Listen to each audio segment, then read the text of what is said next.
We are back. Hi, everyone. Welcome to Seekers of the Fall. Alrighty, before I head into announcements, any questions, comments, or concerns from the table? No. Awesome.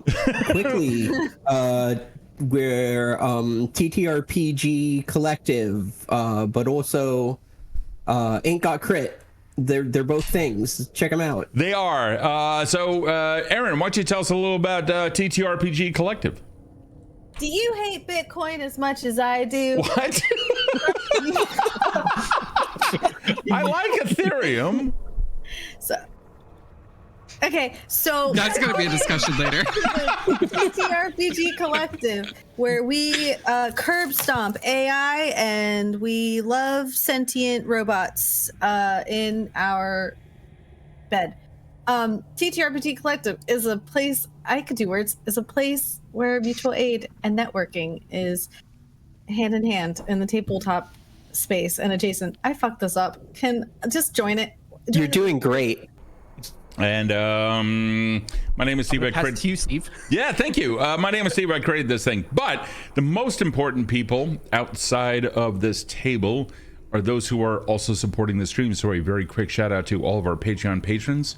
There's several different benefits to being a patron. If you want to do that, the stuff is downstairs in the doobly-doo. But I definitely want to say thank you to Lonely Tortoise, Crazy C, Dustin F, The Wandering Tailspinner, Erin, right over here, Jason H, you know who you are, Joe Polichetti. We absolutely freaking love you whenever you can join us. David R, and Frank and Danny, who have been with us since December 13, 2018. So for that, thank you so much. However, we've got a lot of stuff to get through tonight. Are you guys ready for Seekers of the Fall? I'm scared. So ready. I'm so tempted to just talk about behind the scenes stuff and your reactions to one of the maps I showed you. Nonetheless, our intrepid characters have found themselves in the country of Dra'anan after going through a portal, and our Patreon folk had decided that they were going to come here for their next adventure. But who are these six? These six belong to a society that is going around the world of Evandale trying to hunt down all the artifacts before all the BBEGs get their nasty little hands on them. And in so doing, store them away and put them in museums and libraries to be safely studied, and hence the librarians that we currently have in the crew. However, their adventures have taken them to Dra'anan. This place is notorious. When they first arrived, they found themselves on just this base of basalt with little lava pits here and there. An odd creature that they ended up, well, watch the VOD. The short version is they realized that they're not in Kansas anymore. And realizing that the heat was coming down on them like 45 degrees Celsius, about 113 Fahrenheit. It is dry, it is hot, their moisture's just simply wicking away from them, and after about 4 hours, some of them have already begun to feel the really oppressive effects of their environment. Unfortunately, this country is also occupied, but not in ways that we would typically expect. Lore has it that vast underground communities exist far away from the beating sun. But our folks haven't found it, and these things simply remain as rumor currently. Heading west into the hills, they found some solace from the sun, and some comfort, little green here and there, as opposed to the basalt and the sand and more that they came across. But even now, the smell of sulfur rises on the air. Unsure why, but the entire place is inhospitable, including the gorge in which they found themselves. Our friends came into this area only to discover that there was someone who was tied up to a pole. Well, surrounding that pole, red runes of all kinds. And then Alvin, our mischievous alchemist gnome, came in and tried to remove some of the glowing runes with his foot. And in so doing, we ended the game. And this is exactly where we pick up. Now, before we do anything, questions, comments, concerns once more. Placements, I'm going to get the three who were in the one-shot in the game first. Anything else? I mean, I have a lot of concerns, but That's all right. That's fair. That's absolutely fair. Concerns. Yeah. Alrighty. Let me get what I have right here. This will be fun. Let's do this. When Alvin first stepped on the rune, there was an amazing shock. It came from the center pillar. The figure who was tied to it, no longer in pain. All of it now redirected to the living life force outside of the circle that had just come in. Around High Cliffs Bar Passage, there's only one way in, one way out currently. But then Alvin began to shake, and other things began to occur. A zerk of energy, arcane, ancient perhaps in nature, for those of you educated and such. Then touched on the three who were standing next to Alvin, as you can see. Those three were separated initially, but each of them affected similarly. And then, a mere second later, the three of them, embracing each other, reappeared and relocated to where they are now. They seem a little bit more, shall we say, tired, a little bit more harried, and a little bit more encumbered. But that story is theirs to tell. Mine is just the world, which I now turn over to our players. Take it from here. Alvin is now shaking and quaking in his boots. Somebody stop him, please. What is happening? Where did you go? Later. Tess runs up and just grabs Alvin by the shoulders. You begin to hear a voice rise up out of the ground from the very runes themselves. And as you start holding on to Alvin, you see the metamorphosis change. Almost immediately, he erupts in twice the size. Small mouths, fanged with tentacles now coming out of his shoulders and more. You hold on to him. Well, he's going to get first attack. Roll for initiative. Hold on. Oh my god. Let's see. If you, I think everyone here was doing perception, so let's go ahead and do that. Alvin, let's get you out. Let's put this guy back in here. I roll stealth for my perception. That's fine. Yeah, absolutely. Set it up for that, and let's get it going. Okay. For those of you that understand, yeah, there you go. Frenell, currently you're in the lead. Let's see what happens. Zora, you're coming in. Virve, you're next. Aldred, we got to get you to roll. There we go. Let's roll this thing. This is not going to be good. Thessalia, go ahead and roll. I did. I got a natural 20 for a total of 28. Oh, it didn't. Did you roll perception or did you roll initiative? I rolled initiative. Oh, weird. It said your old perception check. Perception. Sorry. There you go. Yeah, okay. 21. So, no worries. Thessalia, you go in to grab this thing, and immediately where your hand is, Alvin's clothing rips off of his body, revealing a mass of muscle and misshapen spine. His face erupts in buckles and pustules, the most of it being completely covered up by his fake beard. But the beard itself, apparently, according to this, also grew with him. And for fuck's sake, so does his hat. But his pants are still there, damn it. So they want to know with Miri, his pants are on him. What are you doing? Anyhow. We have this thing is now going to lash out where your fingers were gripping him. A mouth now appears, and well, you're going to be the first attack target. The very first chomp of the game starts off. It hits with a 26, succeeding by 4. Alvin seems a little bit out of it just at the moment. That seemed more reactive. Only after the bite does his head turn and start looking at you, and then a gaping maw opens as if to lower down on his head. Next turn, but first, the damage on Thessalia. A horrific bite for 23 points of damage. Thessalia, you're up.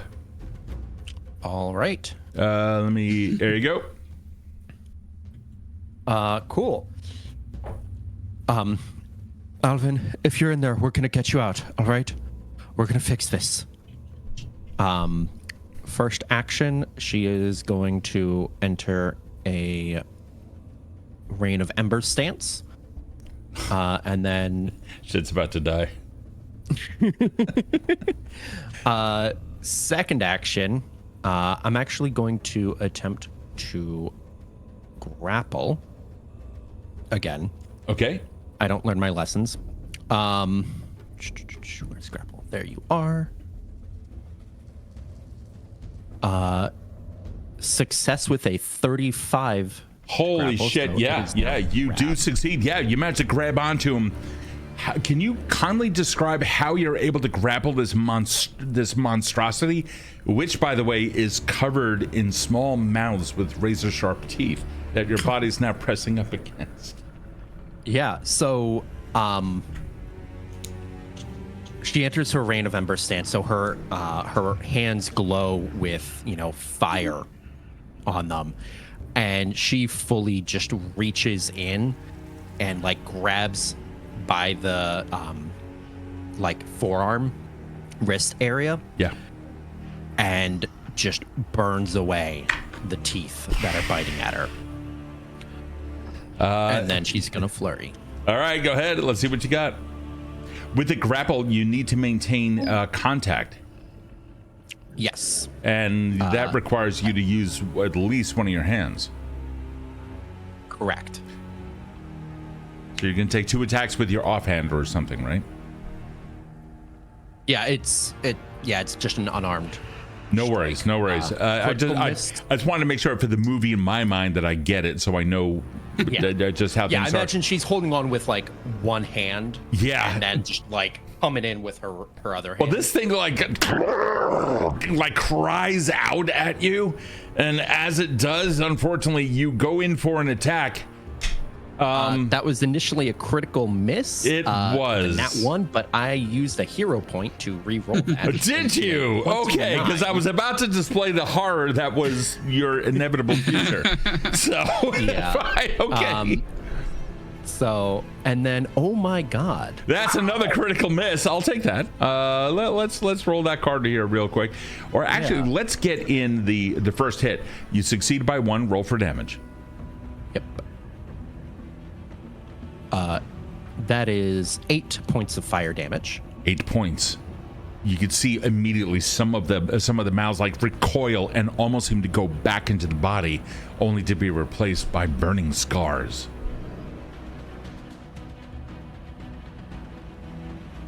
And that fumble. Yeah, what happened to you? I imagine she went in for a second one, and then the fire kind of died in the hand that she's grappling with, and some teeth sunk in. Yeah, I'd say so, considering that you came in for that shot. Unfortunately, you ended up tearing a muscle, and that is never a good thing. You are going to be enfeebled 1 until you are healed on any level. This is not good. Nope. I will put that condition on you. Are you done with your turn? Yep, that is my turn, Aldred. All right.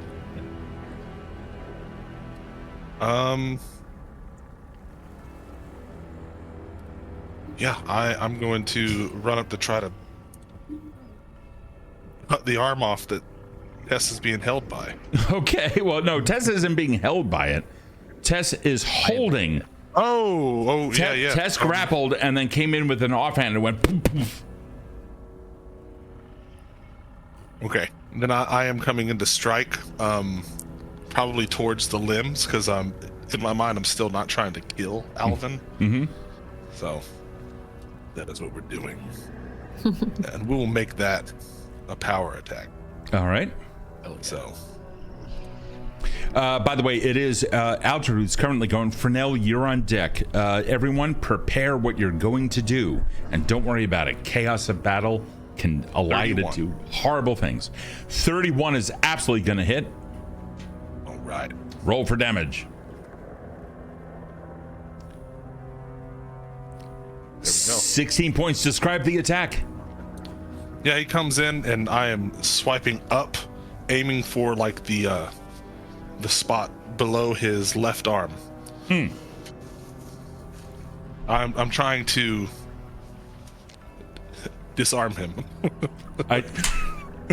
Fired. You come in, there's a as it scores into the flesh and then bites in deeply, you withdraw your weapon, and there's this odd blood that does come out. It is red like you would expect it to be, but there also seems to be a charge to it. All right, and because I use a power attack, I'm just yelling out, Alvin, are you in there? And that's gonna be my whole turn for that. All right, Frenell, you're up, and Zora, you're on deck. Okay, so I think I'm gonna move. Yes, gonna move over to get a slightly better look at this. I'm like, oh, Alvin, your disguise is working. I can't tell it's you. Who just moved? I did. Frenell just did? Who else just moved? Yeah. Zora, did you move? A while ago. A while, okay. Like before initiative started is when I was role playing. My first, I moved as my first action. It's all right. Go ahead. You want me back? Do you want me back? No. You're fine. You're fine. Because it got flagged for a reaction, and I didn't take advantage of that. Therefore, Alvin forgot about it. I just wanted to know what the triggering move was, but you're not going to be penalized for my forgetfulness. So, by all means. Oh. Weird. Destroy this thing. That was... Okay. So I imagine it takes just sort of like a wide stance all of a sudden. It just like puts her arms out and has her nails and just kind of almost like trying to grab like the fabric of everything that is and just yanks back and casts Tether. Oh, okay. Can you tell us what Tether does for those who don't know? So Tether should be sort of essentially would hold the creature in place. One thing I do want to mention, just because I'm looking at this, and there's a difference between this and Hero Lab with the DC reflex. Should be 21, I think.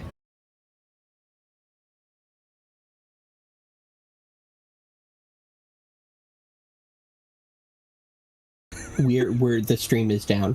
Oh. Yep. It just reconnected. All right. We're back. You might want to play the end of that last turn again. So what for those of you that are coming back into the stream, unfortunately we've been having issues with our ISP in this area. I'm so sorry. However, what just happened is Aldred came up, did a significant amount of damage to it after Thessalia had grabbed onto it with one arm and with the other conducted a flurry of blows, 2 attacks, and a little bit of a critical miss. Frenell then came up and summoned the powers of nature, cast Tether at it. Vines from this unnatural earth started to come up, but unfortunately, as they came up, they immediately withered, cracked, and died. The creature really hot here. is not. It's really, yeah. Put water on the plants next time. Are you done, my friend? Yes, that is. Zora, you're up. Virve, you're on deck.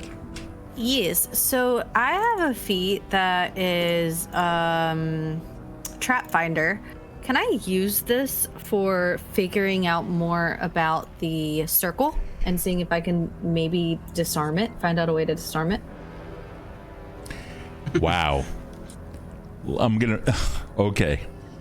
Let me read Trap Finder here because that's really fucking ingenious what you're doing. I could read it out loud if you want. For Yeah, go ahead. Let's do it. All right. You have an intuitive sense that alerts you to the dangers and presence of traps. You gain a +1 circumstance bonus to perception checks to find traps, to AC against attacks made by traps, and to saves against traps. Even if you aren't searching, you get a check to find traps that normally require you to be searching. You still need to meet any other requirements to find the trap. So, I can disable traps that require proficiency rank of Master in Thievery. And if I have Master in Thievery, which I think I do, I can disable traps that require proficiency rank of Legendary instead. So what you have here is amazing, and it seems the first portion of that is definitely geared more towards the perception of hidden mechanical things, and as such, you will not be able to use it. However, your natural troubleshooting ability, which is really what that feat is also about, may lend itself. But I'm going to ask that you roll Arcana in order to figure out what's up. Okay. All right. Oh, Ooh, 25? Shit. Coming out of the gate with a 25. Yeah. So a couple of things here. Because your feat is really based on perception and that's your natural inclination, the first thing that you notice is that these runes seem to be lit from under the ground. Now, they were inscribed on the surface, but it's almost like the inscription itself just simply opened up a window to that which lies underneath. That's the first part. The second part of this is that using your Arcana, you realized that the runes are not so much opening up a window down below, but more using the power of this land to do something. And as such, it's the land that you would have to defeat in this case. Now, the ritual itself has already been cast. And the last thing that you get is that nice little beam of electric arc seems to be the very thing that is fueling Alvin. When Aldred's blade cut in, you saw like a little splurt of blood that was also charged. What would happen if you were to turn off the charge? Okay. Just a quick clarifying question. Does it seem like it's a nature thing, like a Nordaga thing, or does it seem like it's a demonic thing, like a... Option C, none of the above. It seems to be an Arcana thing. Oh, I got you. Okay, so Zora, as all of this is happening, Zora kind of pivots off to the side and is like super terrified because she turns and she says, I've been trapped in something like this before. We need to break the charge from the pillar to Alvin. Anything that could disrupt electricity. And as I do that, I'm going to... Do I have anything? Everything is metal on me. You also saw what happened to Alvin when he tried to dislodge or mess up one of the runes in the ground. Oh, yeah. I don't want to go near it. I wanted to see if I could throw something, but I don't have anything that's not metal. I'm going to see if I can... I don't even have anything that's rubber. Everyone, plan out your actions in advance. What do you got, babe? I'm gonna hold my action. Ooh, that's cool. Okay, all right. Just let me know whenever you want to insert yourself, and then we'll get you in there. Virve, you're up at the bottom of the round. So this pillar, does it seem like it's like deep firm in the ground? So it looks like that it was a dead tree. They then dug down and put it in there. The body currently tethered to it is barely moving. Hard to say. Give me your perception check. Okay. Perception. Oh, it's almost 14, 12. As the figure breathes, you notice that not on every breath, but every now and then there's a little bit of play.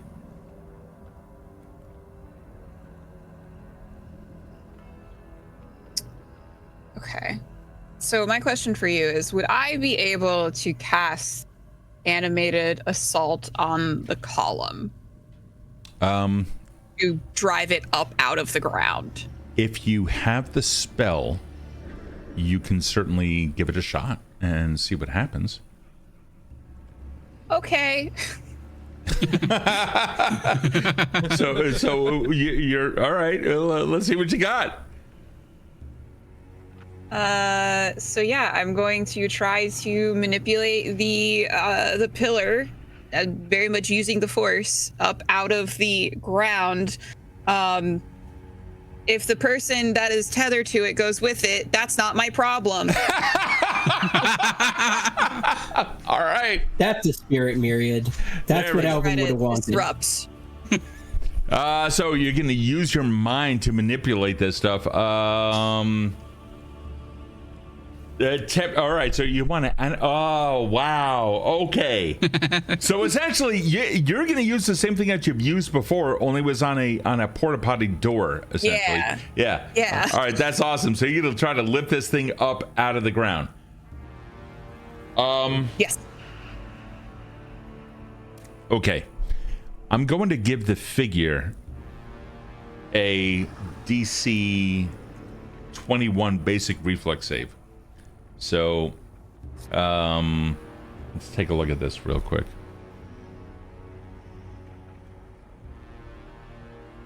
So the weight of the body is not that there is no counter to what you're doing.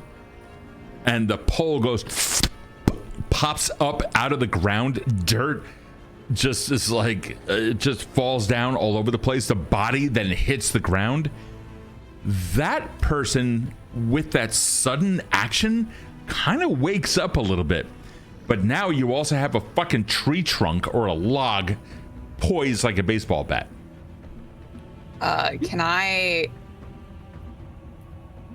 Because this assault deals 2d10 damage to each creature in the area, and that's within a 10 foot. Is Monster Alvin within 10 feet of the tree trunk?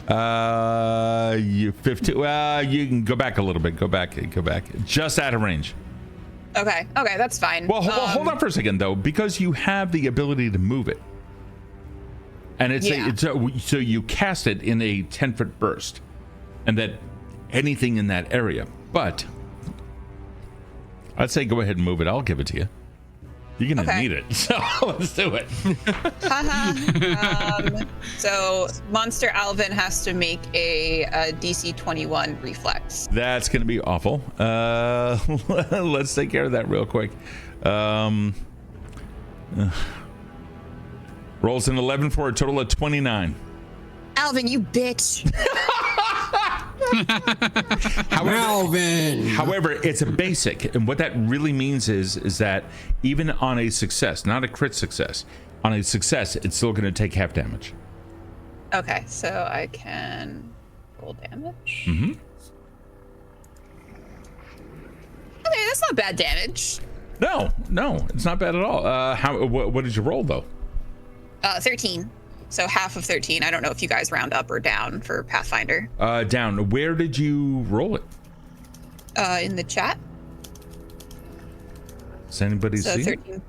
Do you guys see I it? see it. Yep. What? Wow, it does not show up. Okay, either way, 13 points. Mm-hmm. Describe what it does. So it's very much batter up the column up out of the ground, and in another fail swoop, it goes around and knocks Monster Alvin over the head, just right in the back of the head. Just clobbers him. Yeah, that's Thessalia, you're still clinging on. You see this whoosh, it just comes straight at you. Absolutely, Alvin is done doing well. Yeah, it's bad. You see a little bit of, and then some gray matter start coming out. Top of the round. Can I do something else? Because I do have one more action, I think, right? Absolutely. Yeah, the spell's only 2 actions. You have 1 left. Can I try to message the person? Is message a 1 action spell? Yes. Then yes, you can. I'm going to say, hello, are you awake? I hope you're alive. Really sorry about that. Please wake up now. Let me see here. I guess it really comes down to if that person is receptive to it, and what language do you speak? That's an interesting question. I'm not sure if the languages that I know. I guess common. Yeah, there is actually no common here, but let's take a look at what you have down. You have Common, Draconic, Shadow Tongue, and Undercommon. The group has been speaking Ethereal. So let's see if we can update that. Oh, fucking Foundry does not allow for custom languages. So you're fine. It would be Ethereal in this case, which is like it's a regional trade language that is spoken on this side of a arbitrary geographic boundary. So you're good. Okay, I would speak that language then. You got it. Question is, does that person understand it? The answer is yes. How do they respond? Josh? Water. What the fuck? Water. I think he needs water. Does it sound like Aldred? I mean, Alvin? No, it does not. Sounds like a different voice. Thessalia, you're up. Oh, I'm sorry. Right. It goes. I'm sorry. I was so invested in that, I forgot. Well, on Thessalia, it's going to, oh God. Thessalia, you press yourself up against this thing and tendrils of flesh start reaching out. The very first one is going to be a strike against your midriff.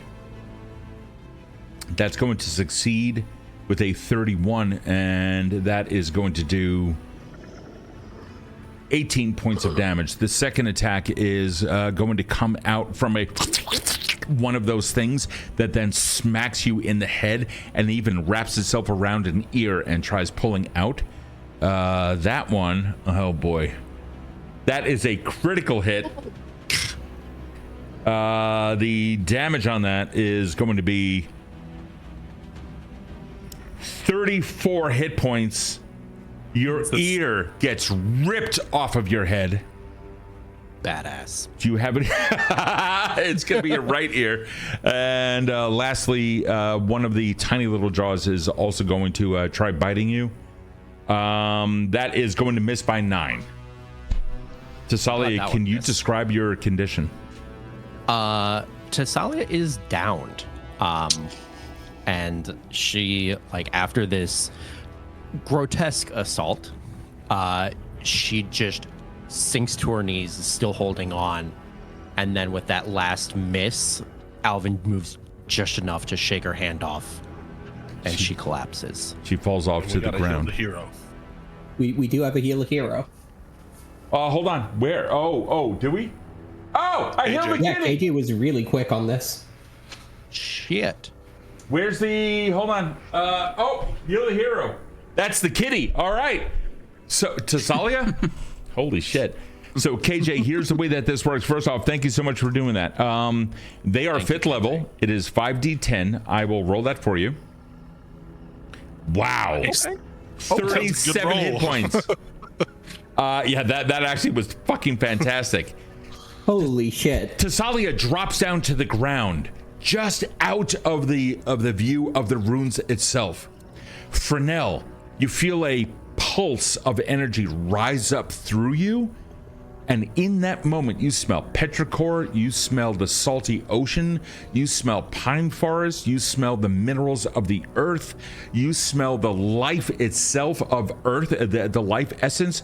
You also understand the absence that also comes opposite life, the negative energy plane. You pick up on all of the elements, and in that moment, can you, Frenell, tell me what happens to your body, or what gets emitted from it that caused nature to want to heal Thessalia? Yeah, so Frenell is still sort of, she was trying to get her vines to go. Like, that's kind of where she left off. And as she was ripping down and the vines weren't working, it ended up being, she saw this sort of like shimmering, that it wasn't really the vines that she was controlling. And all of the life that was supposed to go towards those vines before to tether ended up finding a new home and being slightly diverted to what was the term? The kitty. To heal the kitty. Yes. I will add one other thing to that. As that energy starts coming out, you can see a manifestation of it. You see a small being beginning to form. You recognize this. It is a fae from your own home world, your legendary world. And you see a small pixie-like figure appear and with a whipping motion begin to circle around Thessalia. And always like kind of keeping an eye on you as if there was some sort of an odd recollection, like always looking back at you just for a brief moment. And then at that moment slams a tiny little hand down on Thessalia's head, and you can see a breath of life come back into Thessalia. Hands and claws start gripping, a missing ear even folding back into place. Going to be completely up to Thessalia how much of that ear comes back, if not 100%. But otherwise, that tiny little figure looks at you. You will never forget that face. This is the embodiment of your own home planet's energy. And with that, you begin to feel a shake that comes through you and extends out to that tiny figure. It is the land rebelling against such notions. And as it does, the tether between you and her snaps just for a moment, and she reaches out and disappears in a little puff of light.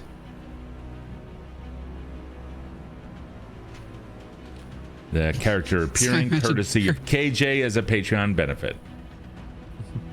Yeah. Tess, are you... and she just has no words in that moment.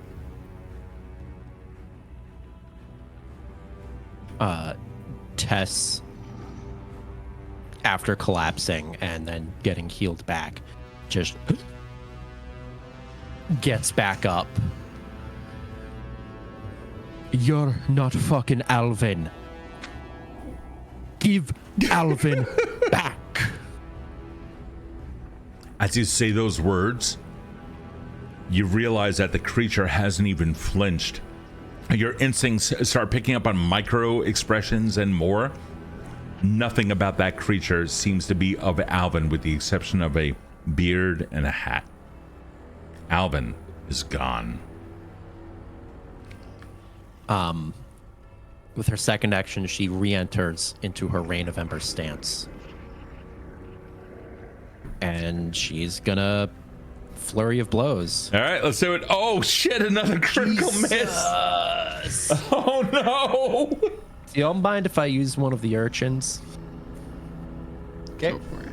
Yeah, do it. Do it up. Reroll. New.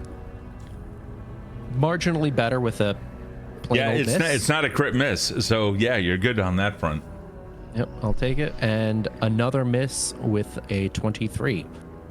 Unfortunately, the mouths have been presenting such a difficult obstacle.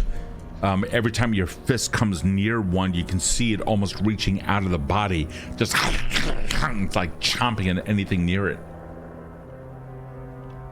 Yeah, and she doesn't want any part of that. Aldred, you're up. Frenell, you're on deck.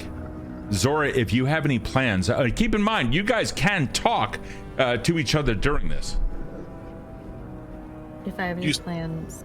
If you have any plans, like to knock out the electricity or anything That's like that. exactly what I was about to.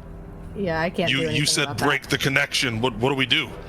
Just take the electricity and make it not electric. Do something in the middle. Easy, of course. And with that, I would like to look. The way that the runes are inscribed, can I tell? Like, are they like carved in or? No, it is arcana glyphs, magical energy that dances on top of the surface that cannot be disrupted by physical action. Damn. Okay. Well, shit. So as I'm trying to game plan, I'm going to fend off the troll gnome. Okay. Yep. And it's going to be another power attack coming in under the arm again. Alrighty. That's a crit. That's an absolute fucking crit. Holy shit. Do you want the deck or do you want... Let's do the deck. Let's go. Now I have to ask, are you doing a piercing or a slashing? Like, did you stab? Did you slash? I think you slashed. So I that was a slash because I'm coming up again. I'm trying to like dismember it. Okay, hold on. That one, it's not bad. It comes up. Can you describe what it is that you did that causes Alvin to be completely bewildered in the moment, so much so that it is going to be caught off guard until its next turn, and you will be doing double damage. I like to imagine that the creature had false confidence in my first strike because it just stuck in it. Sure. And then I stepped back, turned the blade around to the sharper side, and came back up. All right. If you give me a little bit more, I'll turn it into triple damage instead of double. Yeah, I'm coming up. So he's slashing up under the arm and through the shoulder.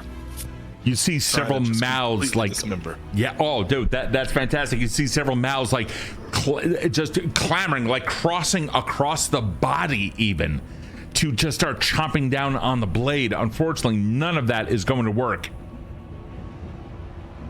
You bring it to its knees. You end up doing 132 points of damage. Shut the fuck up. What? What? Should have been a dagger. And at that, I'm gonna put the blade down and just be like, I'm sorry, Alvin. The body lays on the ground, but the mouths continue to move. Slowly, they begin migrating to underneath the body, and you can see small flecks of dirt and more beginning to be excavated from underneath until the body itself is consumed by the earth. Not Alvin. What do we do with this guy? What do we do with you? What? Water? Should we give water? I mean, we can't just like touch the circle. That's how we got. Can you into come this out mess. of there? Can you come out of there? A crawl or something? Frenell, can you create water over there? I don't need to. He came over here. Oh. I was waiting to see before I used magic. Oh, I see. As it comes up, Aldred is immediately sizing him up. Yes. You see a man who has been baking in the sun for a little while on this post, and he's stretching out his hands in supplication, just begging you for water. All you can say at this point is the one word that's on his mind is water. Tess will procure her water flask and offer it over. I'm Captain Thessalia Wranfel. Who might you be? With shaking hands, the man takes the water, you can see that his ears are a little pointy, but he does appear to be mostly human. Sipping from, and thank you for the hail hydrate, by the way, very timely. Oh, I need water. Hold on. Me too. Tor'Dil. My my name is Tor'Dil. Thank you. No worries. Sip the water. Don't chug it all in one go. Thank You'll you get so sick much. otherwise. God's bless you. God's thank you. What are you doing out here, Tor'Dil? Well, I was fucking dying is what I was doing. Well, before that. Caravan. And he's very slowly sipping little bits of water. What happened to the rest of your caravan? Ambushed.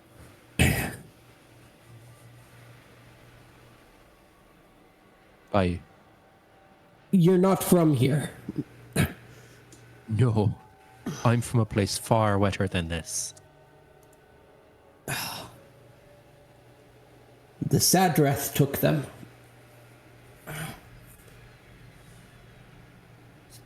What are the... Who are those? What are those? Nasty spellcasters. Real bad sort. Oh. Horrible magic. I suppose they're the ones that did those runes on the ground? They're trying to turn me into a wrath. A wrath. Oh. What's a Can you imagine? You saw No, what I happened can't. to your friend. Alvin? Yeah, that was his name.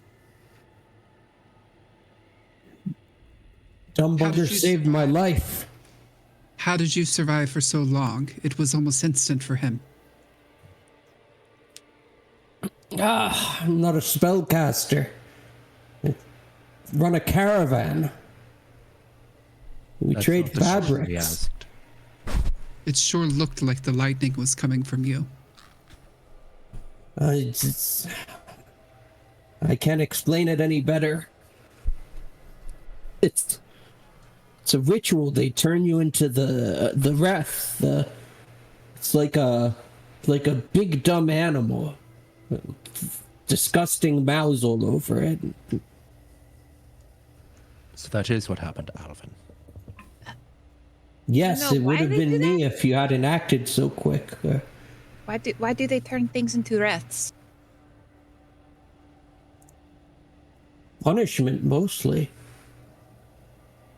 And how But do you it's know also so quite much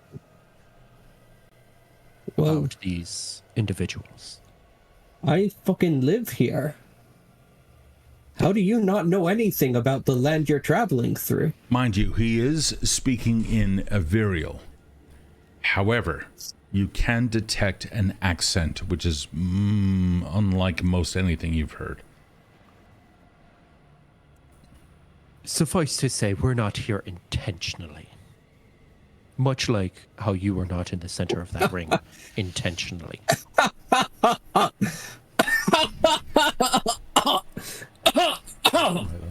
Oh, you're funny. As if anyone's here intentionally. Well, Have you clearly looked are. around at the You live- scenery? Oh, God, more water. Oh. Oh. At this need point, What's Frenell, your name? What's your name? You're, Tess, the captain. Captain. Tess, good Tess. I need Don't touch me. don't touch Tess, the captain. at this point, Frenell says, "You want water?" No, And I'll be okay. casts spout directly above this dude. It just lets like a whole like barrage, like a whole pond's worth of water fall on him. Herb just opens her mouth. Hi, do you want to attach? You don't want to attract the. You're not from around here. It's best not to try and attract we have too much covered that. attention. we've covered we're not from here. Yes. What we've And not you're, covered is what's your name, wee one? Do you have a death sentence? Frenell's I'd eyes say darken. I've escaped a death sentence today. Oh, quite the joke. Frenell's eyes darken, and she just has a small smile, but says nothing. Right. Frenell, give me a. Let me pull this up. Give me a nature check.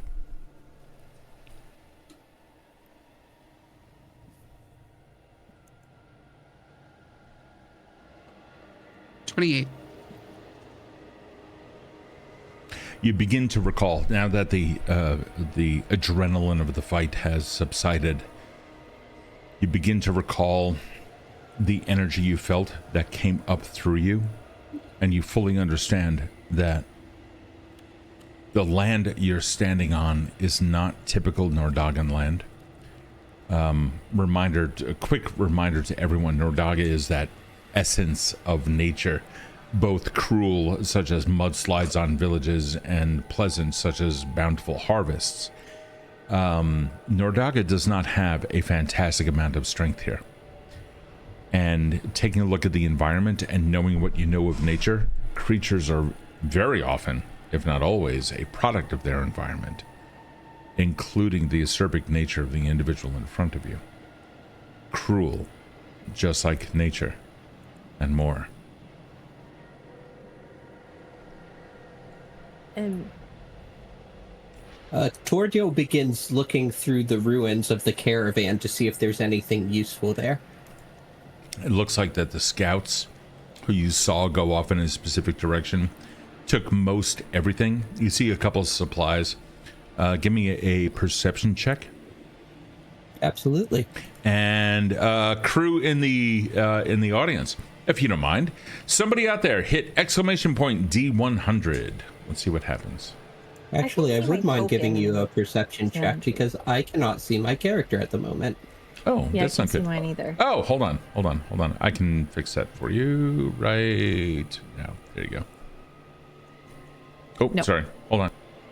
Wrong button. There you go. Wrong button. Yes. Perception. By the way, the figure in front of you seems, Tor'Dil, seems incredibly drained and wounded. This is not a person who is even going to survive a day. We'll see about that. I got a 26 for perception. You kind of like you break off from everyone, and you're struggling. First off, your body has been broken, and so moving around is a chore. Having said that, you look around, and what did they roll? What was the first one? It was a 100. Okay, or excuse me, it was a 40. Wow. It was a 40. Wow. You don't see any of your belongings, and the last thing that you remember, a quick flash, was something like 9 individuals like tearing at your clothing, ripping apart boxes, apparently looking for something, talking to each other about stuff. It seems like they took your stuff and they went off to the west, which on the map that we just saw would be up to the north, or at the top of the map. Tor'Dil, seeing that all his belongings are gone, clears his throat, sort of.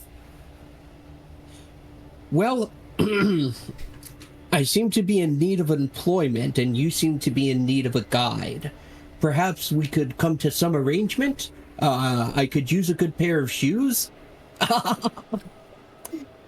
What is your trade? What makes you think you've earned a pair of shoes? Oh, I like this one. Oh, this one's good. Very good. Well, I haven't earned a pair of shoes yet. However, I would hope to, in the future, be of some use. Now that seems I will be living. Are you a guide? Is that your... I'm a caravan leader. Hello, Aldred. How are you?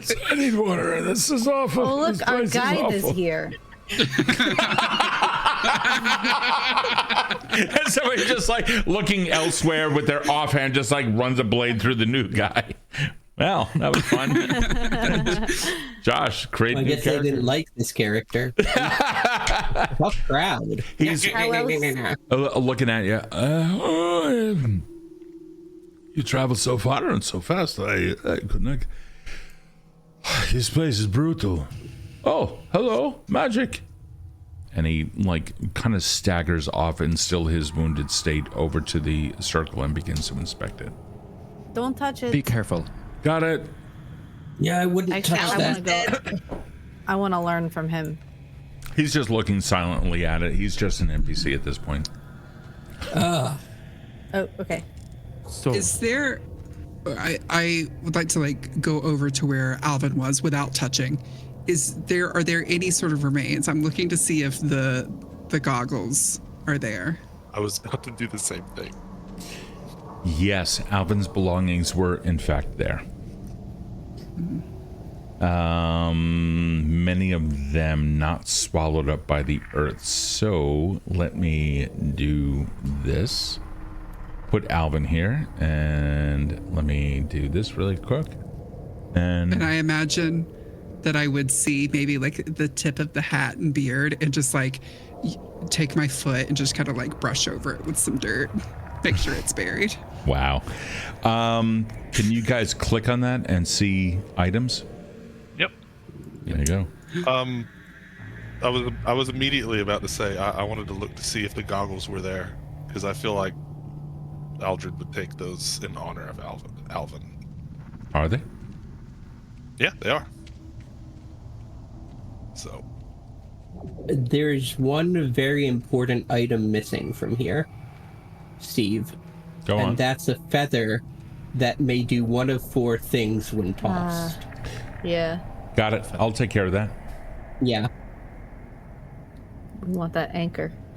So I think that if you're gonna take it, you should take it. Otherwise, Let's not go into what. Don't advise other Right, people out what of they're going to character. do. Yeah, I know it's out of character, but don't advise them. Yeah. They got this. So Tor'Dil, yes, test the captain.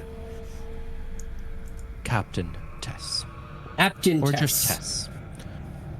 How do you suppose we get by all of this rune crafting if we can't touch it or be turned into a wraith? Well, I would avoid it.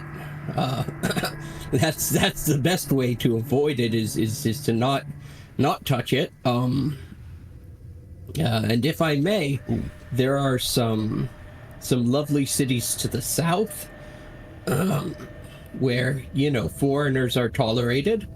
I could lead you towards them, or perhaps you're here on business. I could help you in your business. I don't leave me here, please. I don't want to die. I will admit it is a mite bit tempting, but you'll have to Understand. forgive our coarseness. We just lost a dear friend of ours. Your dear friend saved my life. No, I am- we saved your life. In no position to disagree. I am in no position to disagree, and I am grateful. So, if you are not a guide, what is your trade? What are you good at? Why should we take you with us? Well, I mostly deal in fabrics, non-perishable goods, clay urns, fine jewelry, but that's pretty hard to come by down here, so I mostly just trade in weapons, and I trade in whatever the wind is blowing. Do you know how to use a weapon, though, is actually, I think, what Zora is trying to get at. That's a good question. Yes.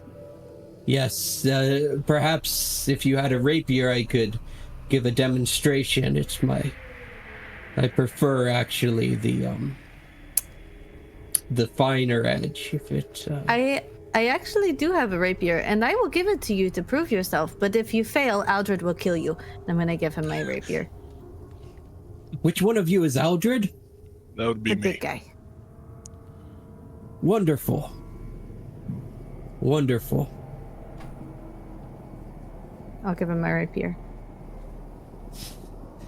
Tor'Dil stretches and very relaxedly points not at his opponent, but down towards the ground. And he takes a few steps backwards so that he's not in danger of injuring anyone unintentionally. Perhaps you would like to lay some ground rules, or I'm sorry, are you talking to me? oh, hello there. Hello. I thought you were talking to me. I'm so sorry. I'm looking down at these runes, and they are not quite what I would ever use myself. And it's a very unusual. Nasty case. magic. Terrible stuff. It's extremely nasty magic. This is Draenir magic. This is unlike most things that happen here. Who are you? And what are you, by the way? I'm very curious. I am looking at my notes. Oh, yeah, that's exactly what I'm doing as I stare down at this ground. This is. Are you a Theo?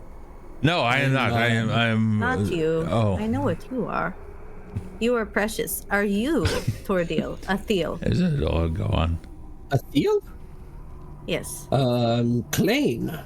The men in these parts were known as Clane. So you're just a guy. Well, that's exceptionally harsh. I consider myself quite yes. That's not the point. The point is you could truly use my help, I think. I really You keep saying that, but you that have to leaving give me us a here to demonstration die. of what you can do. Show me what you can do. I'm gonna put the Onokrill in the ground and pull out my. No, you don't. Smaller. You don't put on a krill down on the ground. On a krill doesn't exist. Remember? Last game. What? Side quest. Oh shit! Oh no. Not on your sheet anymore. Oh my god. FYI. Oh no. That's So- good roleplay though. If he thought you had it and you just like throw air into the ground. It's like, yeah. So, Oh no. Well, I'm so sad now. We'll get to a special sword. Don't worry, Aldred. Well, I pull out my scimitar. Tor'Dil is going to devise a stratagem. Okay. We're just doing a little spar. He's giving us a little demonstration. I'm going to use it for RP purposes, mostly. However, I would like to take a look at Aldred. And I'm going to roll a d20. And if I strike them later, then I must use the result of this roll. What? Okay. Go ahead.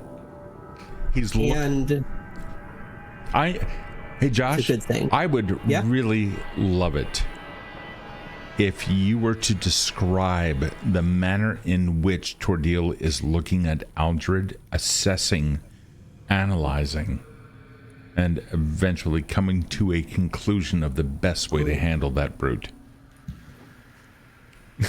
Chris is like, wait, what? I'm interested too. Can you handle the beef? Tor'Dil knows he's near death. And being near death, he knows that he has but one chance to impress upon these people who are making him fight literally for his life in some sort of cruel blood sport.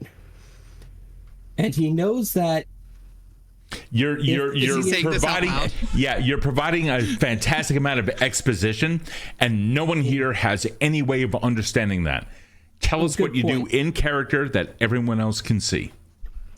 got you. He squints a little, There you go. spits on the ground, levels his rapier, and throws it in the earth, and says, I'm not going to fight. You guys just saved my life. The fuck is wrong with you people? Chat, give me exclamation point D100. In this moment, I would like to attempt diplomacy.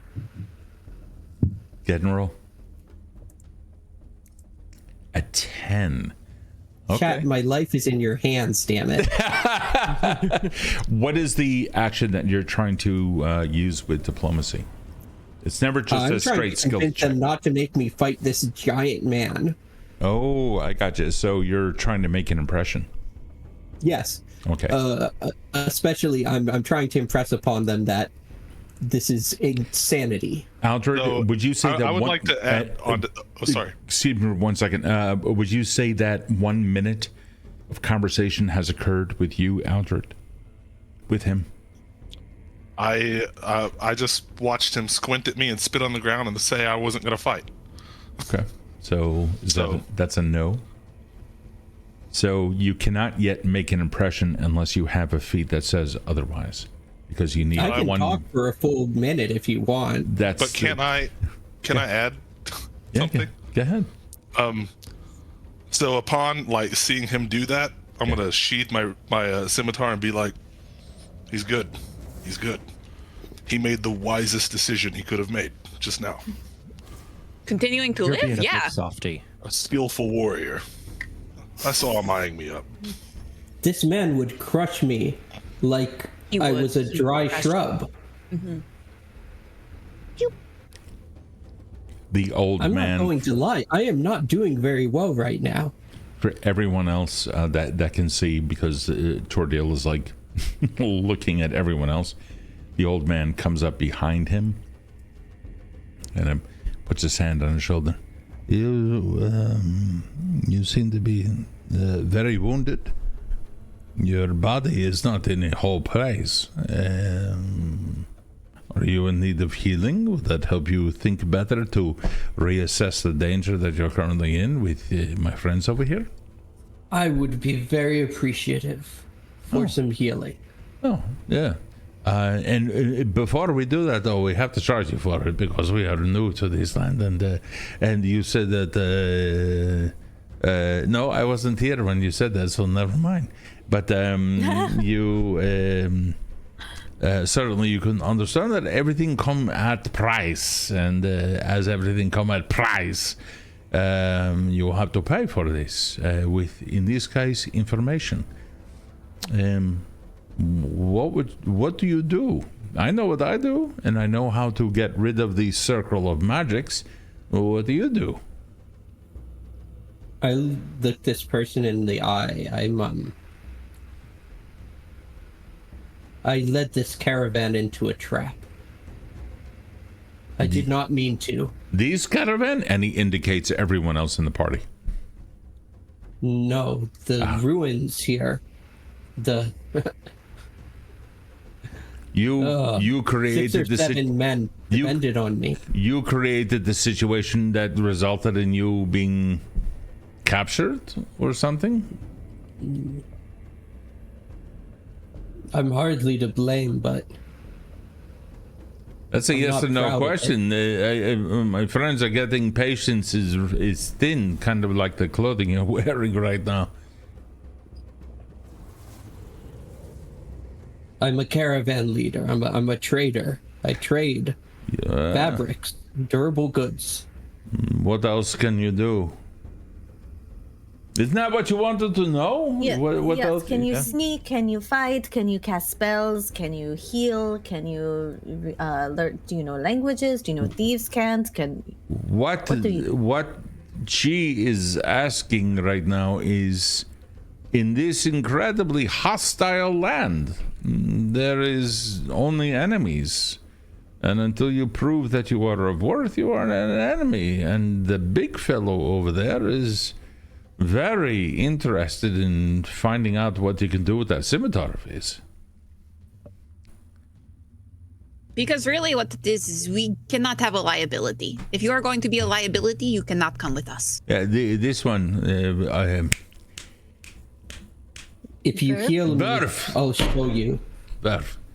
But I'm not going to fight him when I'm already knocking on death's door. No. I can heal you, but it does not require the strength of spirit or void to be able to communicate. Can you cast spells? Oh, gods no. Can you use a weapon? Quite well. Are you a master of weaponry? Only that which requires finesse and dexterity. So you are a bandit of sorts? Oh. At this point, I wish you knew more of Draenon. You would understand why I'm so reluctant. He just kind of steps back. He disengages from him and says, you're right. And he drops down on one knee and thrusts his fingertips into the dry earth.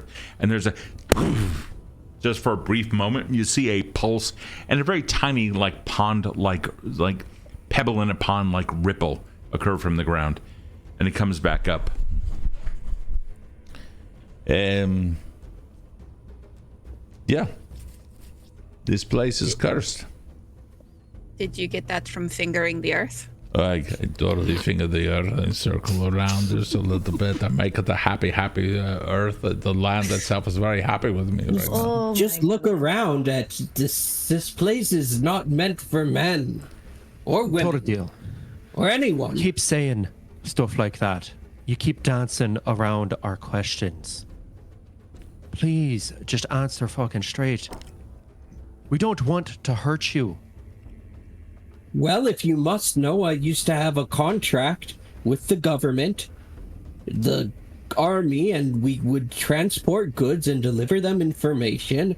It was all very standard stuff. So you're a spy. Oh. I hate that word. No, but it is Most what spies it do. is. I was a that means you're patriot. spy. Okay. Well, we hate that word more.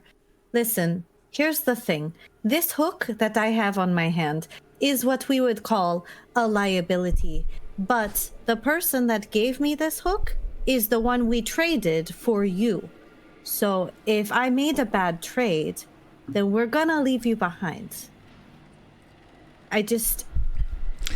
Listen, from a thief to a thief, or whatever you are, we don't gatekeep crime in this crew.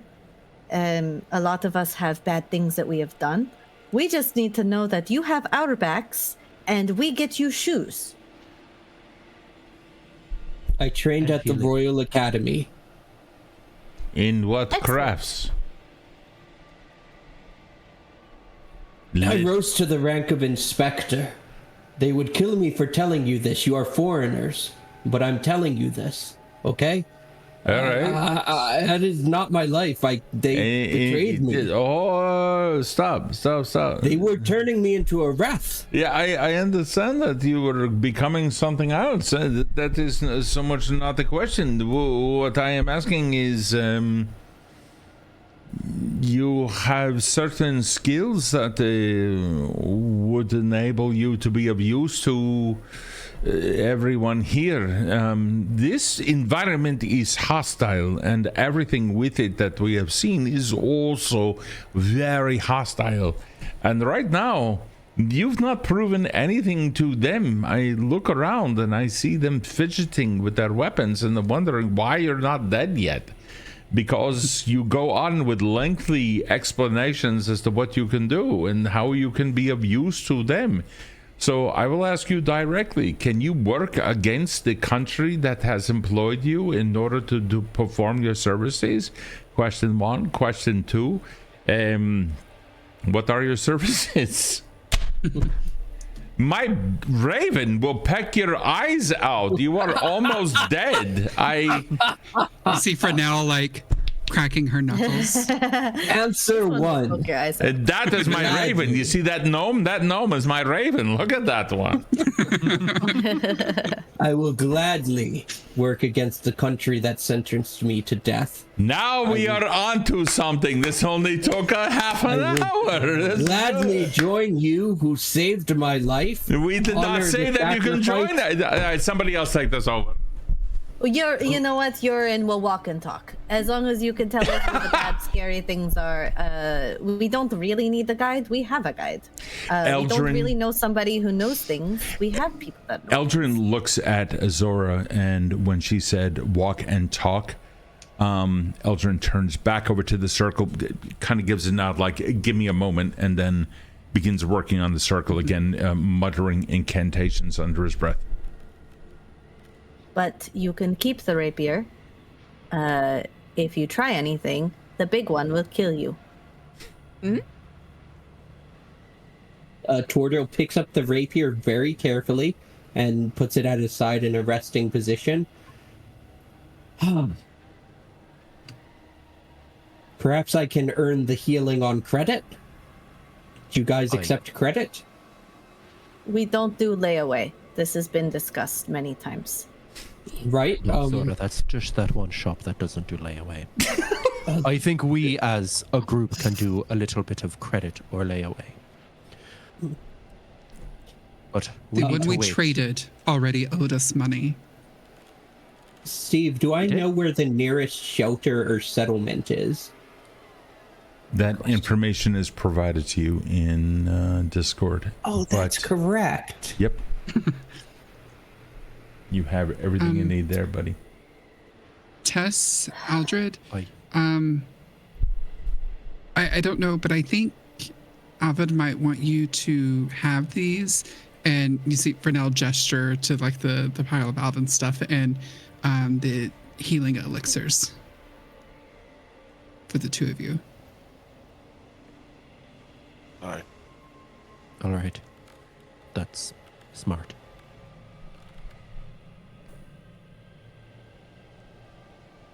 Should we Frenell kind of like does her hand up to sort of like crowd around with just the five of us. Should we like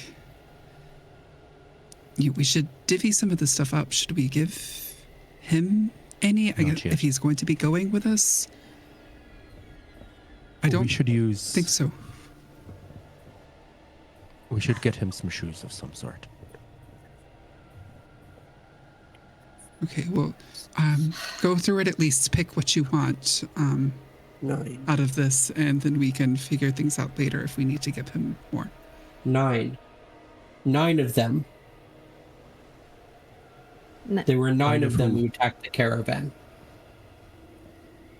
Sorry, I'm thinking out loud.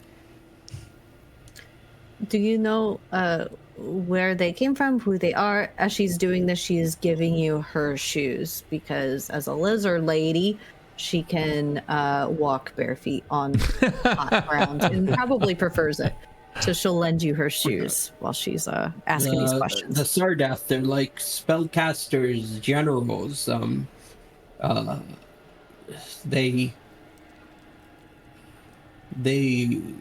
It's tough to explain, but they're bad. They're very bad. They're very evil.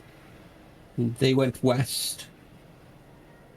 Which, if you were looking at the map, which we're not right now, would have been the path beyond the stake in the ground. Circles. All right. Well, that seems to be the direction we're going. Yeah. Nobody cross the circle just yet. We're Once okay. you're done, Eldrin, we know. Got it. Keep working. Thank you for warning us, though. It's more hospitable in that direction. There are several places you could camp for the night. And I'd like to I go over to apologize, I'm Aldred. not at my best right now. It's all right. Neither are Um, we. I will cast Soothe on Tor'Dil, I guess. I'm sorry, Okay. you're gonna cast shoes? Soothe. So, soothe. Yeah. Oh, I thought you were casting shoes, and I'm like, Erin, Zora just gave me shoes? Now you Hello? know. That'd be really cool if I could Do do I that have spell. 2 shoes? That's cool. I'm shoe rich. What does Soothe do? And it's 30 feet. It's a duration of 1 minute. Oh, I'm sorry. Go ahead. Go ahead. Yeah. No, it just heals you for 1d10 plus 4, and then you gain +2 status bonus to saves against mental effects for the duration of the spell, which is only for a minute. So Oh, And your mind grows calmer, like you took Adderall. We love that. oh We my love God. that all the Give way. me some soothe. Sweet, sweet Vyvanse.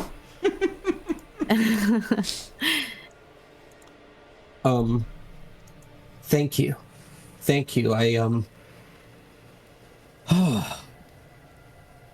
I can lead the way if you would like, if you would feel more comfortable. Not yet. I'm still can- trying to get rid of the circle. Hold on. What you need to know, there are 9 of them. The spellcasters, the ones who look more, what's the word? And I cycle through some drawn on, some words from drawn on, some, what would that be? For a spellcaster? Yeah, I'm trying, the Sadroth, they look the with the Sadroth ears. are a that's an ancestry in this area that is prolific. But if you're looking for a pejorative to describe spellcasters, there are several. It just depends on what nuance you want to invoke. I'm saying that they're cursed. They're Oh yeah, it's you spit something out that like it sounds vile. I'm and I at some point you hear the word, Italti, accursed Italti. There you go. Is you gather is what I'm saying. But it's sort of a combination of different languages I'm cursing in. When this one says Italti, anybody here with a history or a society or arcana, go ahead and roll that lore, a recall knowledge if you wish. What if it's just something my background story has? What would I roll? Does it really matter? I would go with like an arcana. Do you have arcana?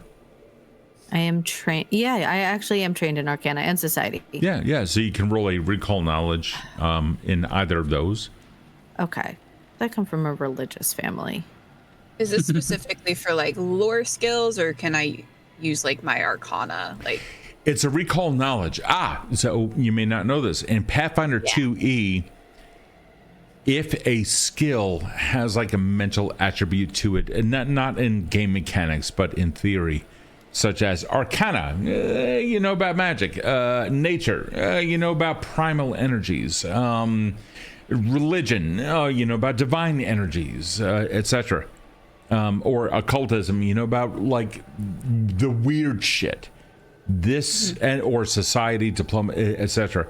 These things will allow you a recall knowledge, meaning that you can attempt to recall knowledge related to that specific topic. The thing I'll be very frank with you that I do not like about Pathfinder 2e, or that is to say they haven't yet found a workaround, is that knowledge works a fuck ton faster than just rolling dice. And it tends to slow down the scene as you try to figure out which one is going to hit the mark. So sometimes I'll just tell you, roll something, and then I'll kind of fit it into your narrative, just for expediency, but also a little bit more immersion. okay, so I'm an expert in Arcana, so I can roll. Oh, that, right? yeah, fuck yeah, yeah. So you'll find on your character sheet there should be the action symbol, and under that you will then see recall knowledge. Gotcha. Because I kind of want to ask if I could do academia lore for this. For the Atalti? Yeah, absolutely you can. Yeah, 100%. Great question. Oh my You god. guys are asking all the right 30. questions, and it makes me happy. Oh my god. Not a single person here has got less than a 27. Here, I'll fix that. You're very Yeah, that's only 'cause Tess Let's see if I've ever heard of it. I'll do a society roll. I'm rooting for you, Five. Aldred. Yeah. He rolls this is a great. 5. But did you do recall knowledge? Oh no, hold on. Here, Oh, we all just did skill checks. No, I did a recall knowledge. let me find Yeah, that you real want to quick. do the recall knowledge, which is under the action tab, the second little circle. So, quick little thing about Pathfinder. You have your skills, but each of those skills are then broken down into actions. And those actions are really what give you the flavor because, and the reason why there's a differentiation is because you may have a feat or something that enables you to have a boost or a bonus or a modifier in a specific action for a skill. So if you just roll the skill, you may be missing out on something. So Aldred I got a rolled. 30 anyway, so it should be good. Jeez, 8. fuck. All right, Rolled an 8. Aldred's 8. That's gonna carry us. that is that's gonna do it. All righty. So Guy man. first off, let's see here. See, this is the moment that I would get if we were all around a table, I would get everyone into a different room and tell them the answer so that you guys can come back, and then I get to watch the telephone game take place. Do it. We'll wait. We'll wait for y'all to come here. Aldred, Yeah. just cover your ears. So, yeah, well, one person did. G3 MK Knight. Aldred got an 8. Frenell got a 30. Virve got a 27. Zora got a 28. Yikes. All right, Aldred. Atalti is a beautiful noodle dish that comes from like the southeast, closer to Pundesh, just below the desert region. It's amazing. There's a wonderful thick sauce that comes with it. They use like fish flavors. Umami. Yeah, oh, it's just covered in umami. Savory. Savory. Yeah, it's all savory. There's like oh yeah. I haven't had it since. You know I'm gonna have to His make it father now. was- Yeah, exactly. Yeah, make an umami noodle dish, buddy. All right. Like, For those of you that got a 25 and above, Sithlia is a deity that was ultimately responsible for the creation of the material plane, meaning the universe at large, and all of its tangential planes. Sithlia is also a deity of life, having been programmed that way by some proto-deities that we can get into the whole pantheon of Evandel another time. But suffice to say, Sithlia only knows certain things, one of which was life. Sithlia did not know death. So when Sithlia ended up creating a whole bunch of things, it became this evolutional line. Evolutional? Sure. I'm coining words now. This line of evolution, starting up with the elements themselves, of which there are 8 in Evandel. Then the elementals, the personification of these elements.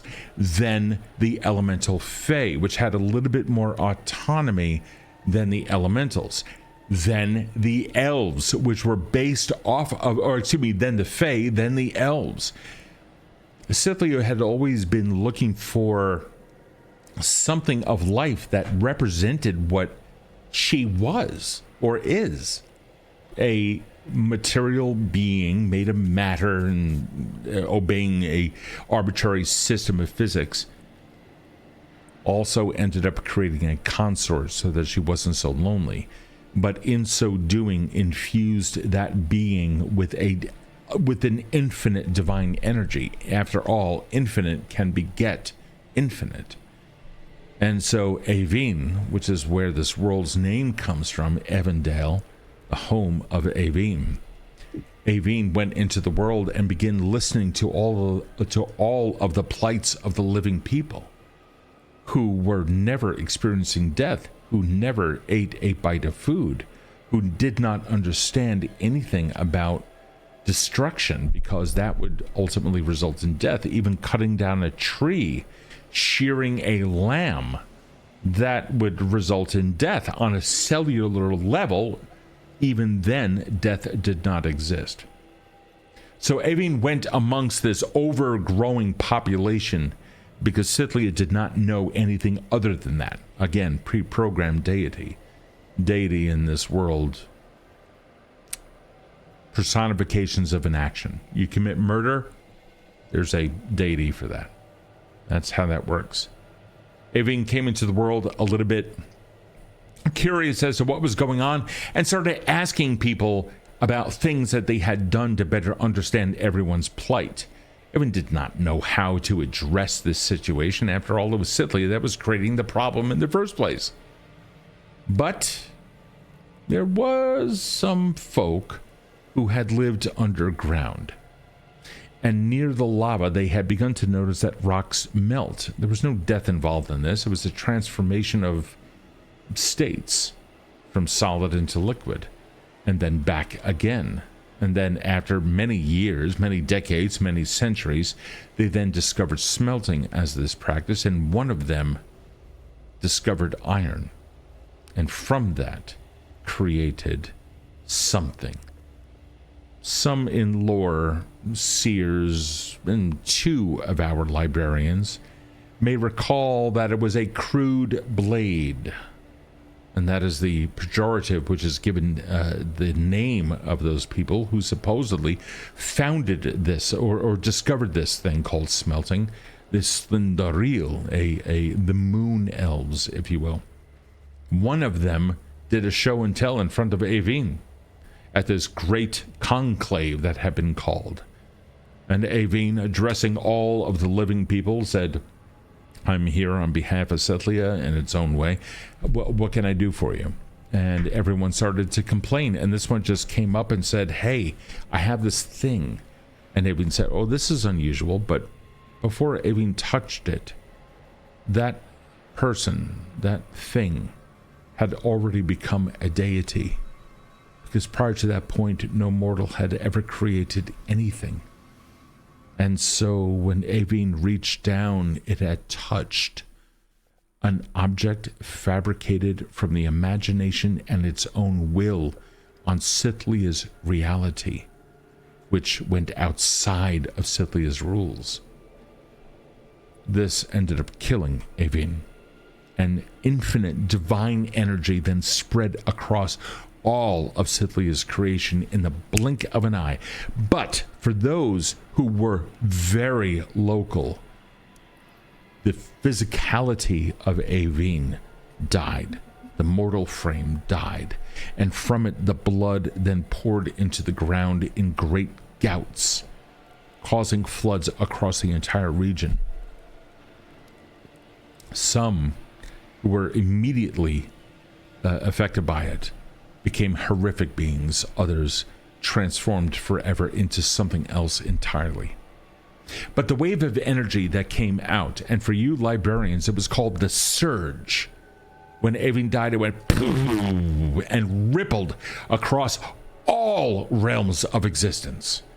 All of the planes of the elements, the outer, the inner planes, the material plane, and so much more. That ripple of energy arbitrarily selected various creatures, all of which were living at the time. Keep in mind, I am not referring necessarily to humanoids. Trees could become this Atalti, the name given to anything that had been transformed by the Surge. And so the Atalti became gods in their own right. They were infused with infinite divine energy. But there was one problem. It wasn't exactly divine. As the divine energy left Avon's body, it had become tainted by the one thing that Avon engaged in, which was the interaction with a mortal who exerted its will upon Sithlia's reality.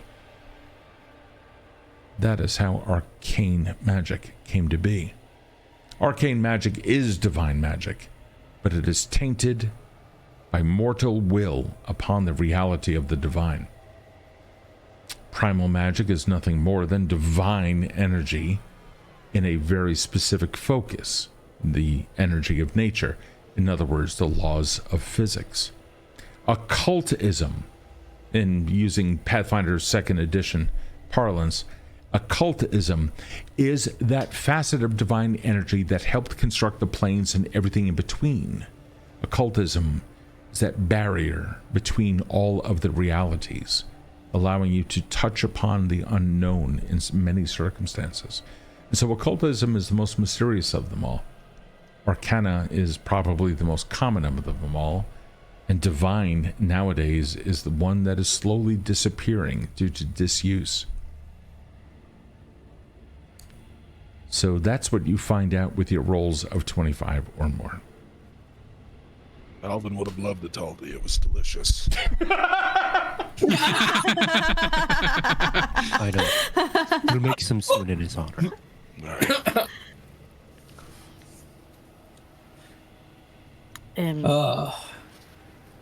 Anyway, those bastards, they were looking through my caravan. I saw them after they slaughtered. I overheard they were looking for items to feed to the crown, whatever the hell that means. Do you have any like weird items that were like oozing black stuff or anything like that? Tor'Dil, give me a recall knowledge arcana. Oh, okay. Or a perception, whichever is better for you. Crazy, the first murder. It's okay, cool. Yeah, roll that. It's debated if it was a mistake or not. That's really left up to the historians. That's pretty pathetic. It's a 12. Then what you understand about black ooze is limited to, you've heard of creatures that exist below the surface that are made of black ooze.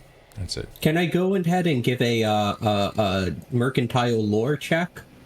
No, because it's not a traded good. Okay. Yeah. Just to see if I remember anything unusual in the inventory? Answer remains. Okay. I don't think so. It's I've heard of a black ooze infecting a creature, but not a good or a, mostly fabrics is what we had. Normal fabrics. Curious. It seemed to piss the hell out of them. Have you seen meteors fall from the sky recently? Everyone's heard of the meteors falling from the sky. It's all anyone talks about these days. Did anyone fall here around here in Jotunheim? Steve, did they? Yes. Yes. Then I will relay that to you as if it came from me. Do you know which direction? That's actually a pretty solid lead. In this region. So you're searching for meteors, okay. You know what, dude? ROFL, just open up Discord. I'm going to type in the answers for you. If they ask this way, it doesn't come from my mouth. Yeah, I feel like I'm stalling. No, go ahead. You got it. You got it. I point in the direction that Steve is telling me to point. But he hasn't typed it yet. But I point in that direction. Okay. Yeah. So I'll pull up the map again. The direction is to over here. Yeah, I point that way. Very authoritatively, though. Where? All right. So on the map, you'll see leading up towards the top of the map, which is actually west. The path. Okay, so Yeah. the same direction we were going. Yeah, Excellent. Exactly. Very convenient. So Eldrin is the circle passable? I would not exactly say that the circle is passable just yet. There's a lot that is. Oh, I'm so sorry. This circle. I thought you were talking about the one that I was drawing. Yeah. Hold on for a second. It's reversing some of the energies between the divine and the arcane. And this mix-up. Is this a trap considered a trap? Is this kind of like a trap? Can I learn about this trap? It is not a trap. Well, Okay. unless you are devoid of vision abilities. If you cannot see, then and they purposely let you. It all comes down to intent, versus impact. It's a convoluted conversation. Yes. But what I will say now is. And you see the runes just kind of go. It should be passable for the next 10 minutes. Okay, I shall like to know more about how you did that later. Oh yeah, I'll be more than happy to show you. It comes down to a convolution of the, and he just begins to talk as you walk off. Yes. Everyone begins to move. Now we're currently not on the map, stream-wise. It takes a long time, and no doubt conversations take place. But to summarize, you're going through this gully, if you will, this chasm. The land itself has completely leached out any water of any vegetation that is around, leaving nothing more than a crumbling mess at your feet. There are, needless to say, bones and skulls and rib cages here and there of the various animals that exist in this area, which is slightly disturbing because none of them are reminiscent of the far northeast where you had just come from. There's no squirrels here. In fact, the rib cages that you see are more the size of your entire torso, not just your rib cage area. So they are fairly large. Seems like the things that live here are grotesque in appearance just based off of their bones. When you finally reach the outside area of the hills, that is to say, you're no longer surrounded by these claustrophobic invoking walls of basalt. You see a huge expanse. That expanse is vast. And across the way, you can see armies marching, hundreds of thousands of individuals in a northerly direction. Immediately in front of you, sulfurous fumes rise up from the earth from unknown sources down at the base of the hills below. A vast plain couched by cliffs on one side and mountains or buttes on the other is the only seemingly direction that nature would provide to you. But of course, there is flatlands and scrub far off to the west and mountains and darkness off to the northeast. Tor'Dil, you understand that where they went is most likely further west from here and further into the mountains, which are not viewed in this area or in this image. The first thing I do is I make sure that no one's poking out over the ridge line. And then I sort of draw Tess a little closer, beckon them to come, and I say, we don't want to be there. That's probably why they were turning me into a wraith. A mobilization of that size, you need people to carry the luggage. People. Wraith are hardly people. They're Anyway. Where exactly are you leading us? we want to go further west. There's shrubs there, greenery. You won't die as quickly. All right. To the north, we won't want to be anywhere near that army. I can tell you that for free. But you knew that. West, south and to the west. West probably good. But keep in mind that south is an option perhaps someday. Where did the meteor fall? Wherever Steve says it fell. Check your DMs. Steve. Pray that you never meet Steve. Steve is... The sky is healthy. Oh, then that's... Where did the meteor fall? You're looking at it. That swarm, that army, that's where it fell. Are they going towards that too? Right. It's tough to tell from this distance, but I think they mean to use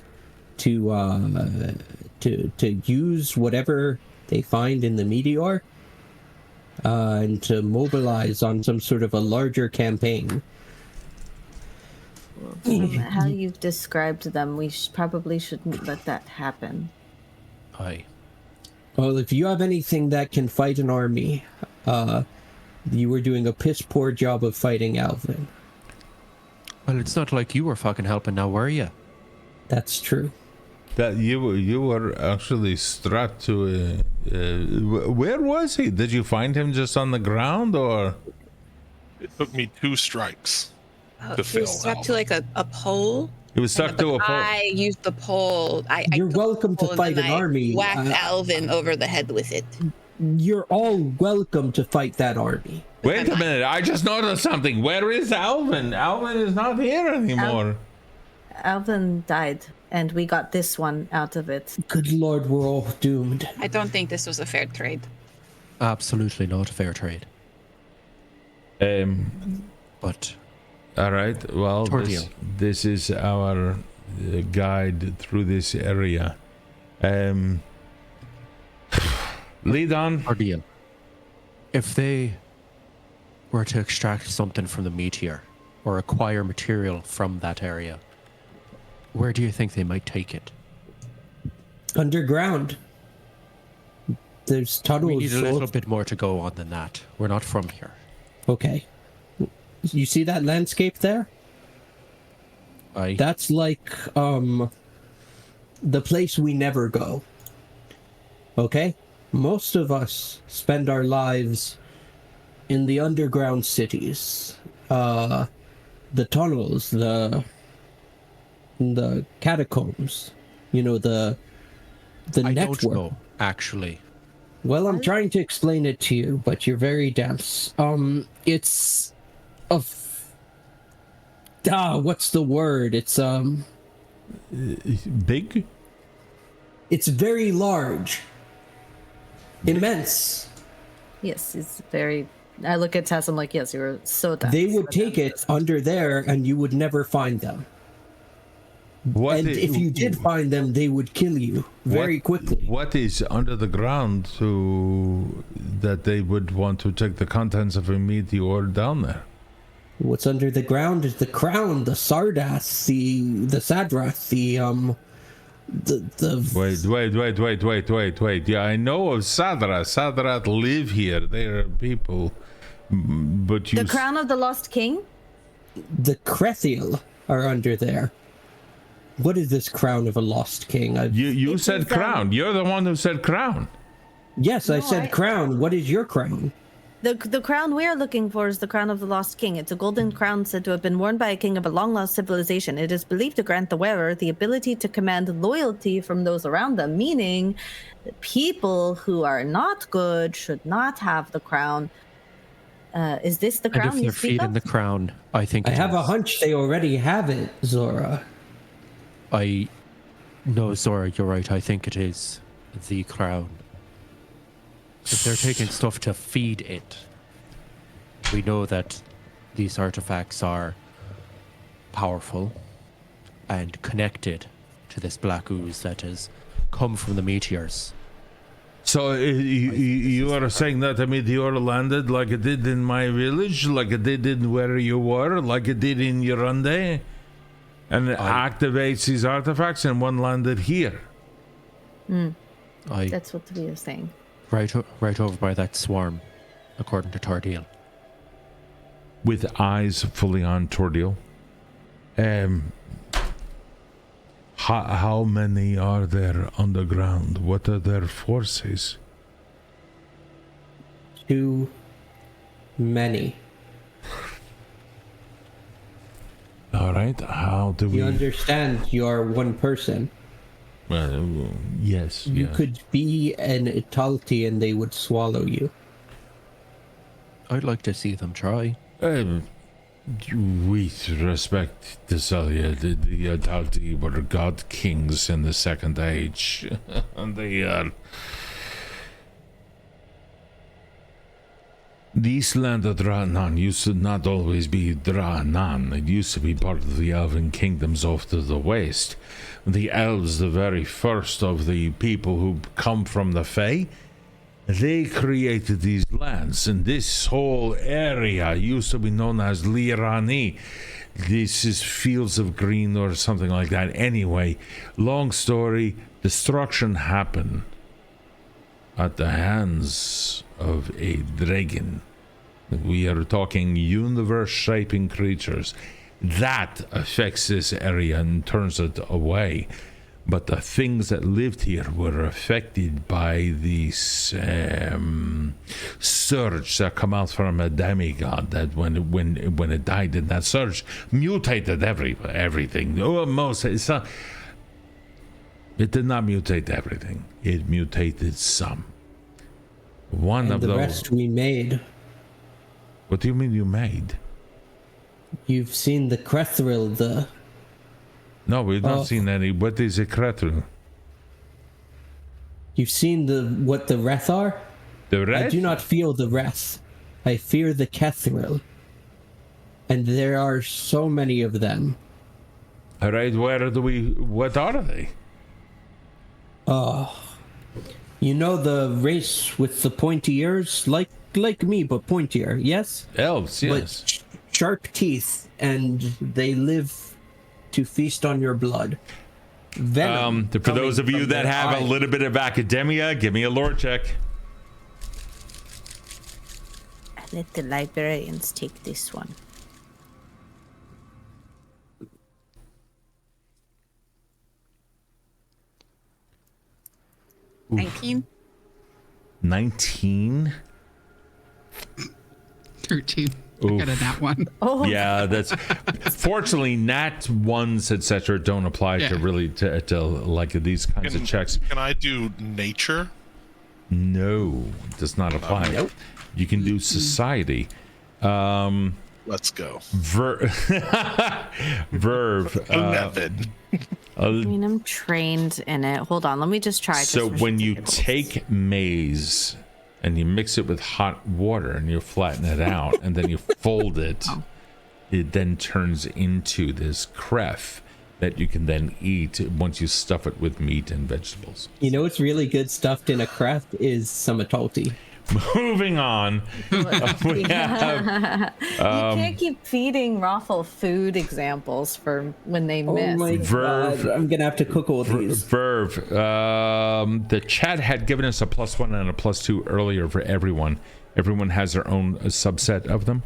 You have a +1 to turn your 19 into a 20, which will give you some information. I would like to do that. You got it. So, when you begin to think about what the Krethril are, there are legends that the elves were fashioned after the elements, and that's why there are 8 of them, 8 elements: sun, moon, air, earth, fire, water, void, spirit. Okay, those are your 8 elements in Everdell. However, legends have it that something occurred here in this land of Dra'anan After the surge had turned something into an Italti, into this mutated super fucking being, a god king. That god king granted the ability for some to create new beings that can actually procreate and become gods unto themselves. The Catfolk are supposedly elves that were married with venomous creatures and then bred or created through that odd sort of corrupted magic into their own thing. The Catfolk are venomous elves. I'm going to be like, I think I read a book about this somewhere in the library. The elves that were in this area had bred, is the right word I think to use in this situation, with some sort of venomous creatures, and then it made some sort of weird cross mix, and that is what the Catfolk have been ever since. Very sort of monstrous beings. So, not great. And the crown commands them. Listen, you don't want to go there. I'm from here. I don't want to go there. Yeah, but if I may, I led these people through a portal that was based, I was the first one to go through, and therefore it led me through the whatever. Long story short. Salt. What? What? What? No, you say something. What? No, I didn't say anything. Oh, I thought you say something. No. I come through the portal and it leads me to some place that I have been to before. I have been to Drana, but I did not know that portal was going to take. Anyway, the point is, a meteor landed here, and each of them are here to gather a specific artifact. You're telling us that we cannot go where this artifact is, otherwise it is certain looming death. I appreciate everything that you are saying, but there has to be a way around this. You're right. There's always a way. With enough explosives, you could level the entirety. But none of you are alchemists. I think that some sort of like consciousness from Alvin might have been transferred to this guy. That's what I was thinking. That agree. is something Alvin would have said. All right, so we have to go to the west, yeah? Yes, we should go to the west, where you can rest, and we can make a plan. Okay, All right. I'm fine with sleep. You going to the west? But this does not mean that we're not going to be going back for that crown, Tor'Dil. Yeah, we need the crown. So muster up your courage after each. Oh, nice it's rest. not a matter of courage. It's a matter of preventing the people who saved my life from dying very violent, horrible deaths. That is literally what we are hired to do, and if you want to work for us, then you have to do the thing that we were also hired to do, which is to get the crown. Tor'Dil lets out a string of curses in a language you don't know. Okay. I understand you don't like this plan. We're not saying this plan because we It's like not it a either. plan. Sure it is. Go in, get crown, come back out. Pretty simple. If the entrance is in the middle of that swarm of beings, how do you get in? Do they all know each other? Do they all know each other by name? They know that you don't look from around here. And we make They're- ourselves look like we're from around here. We'll just take a couple of them and take their clothes. Yeah, simple, easy. How do I The rest explain of to us you? will be prisoners, being led down underground to be subjected to the crown. Boom. Easy, we're in. But regardless, Tor'Dil, we're not saying this because we like this. We have obligations. And as Zora said, if you want to run with us, if you want to be a part of this crew, you need to get comfortable with that fact. Okay. I still think We'll need disguises for all of you. Much better. Much. You are clearly covered in fur, and you are clearly a gnome. They will eat you. Well, What if we eat them back first? Are we going west? We should go west. Who's We leading? should discuss the tactics involved in this stupid plan. Who is leading? Tor'Dil storms off toward the west. Tor'Dil, give me a survival check. Virve? I think he's leading. Yeah, so it would seem. He knows this area better than, as he goes off at like 50, 60 feet out of earshot.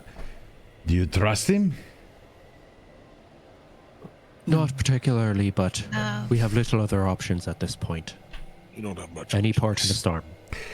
Right. Well. I think he's got a little bit too much self-preservation for this group. Like, I feel like that needs to come down like a little bit. Just like we need to earn, he needs to earn our trust. I would believe that we need to earn his. That's I mean, stupid. saving his life. You're very Should trustworthy have done group. quite a lot. If I We didn't did kill say him. that we would. We did say that we would kill you too, Virve, at one point. Yeah, and I was completely understanding of that. I was from the enemy group. Tor'Dil, can you please explain in character what everyone else sees that describes your roll of a 7 on survival? Going downhill towards the west, Tor'Dil trips, falls and sort of rolls,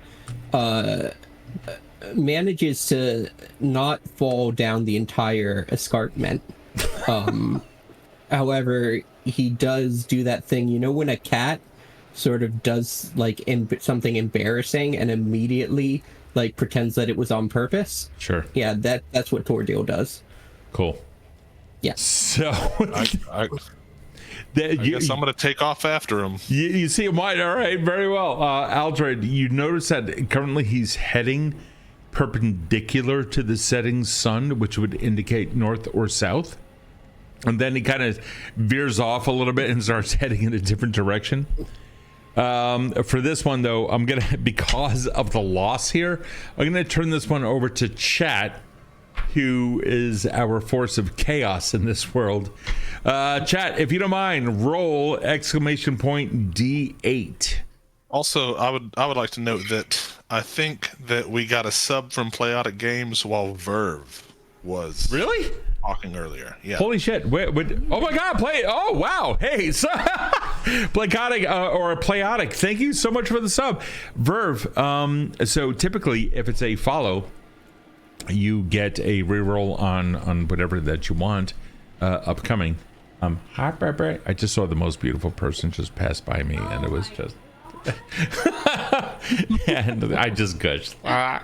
Anyway, it was a sub, and therefore, we're gonna say that you get a freebie. What would you like to know? It's my barber over there. Oh God, what would I like to know? Yeah. You know, within reason. I mean, it's give me the entire How to history win of the game. Evandale. How do I win? How do I win Pathfinder? I want to win at D&D. Yeah. in the 5 mile radius. What was that, Zora? Oh no, that was just me saying where's the best Atalti place in the nearest 5 mile radius. It's like looking for a good shawarma joint.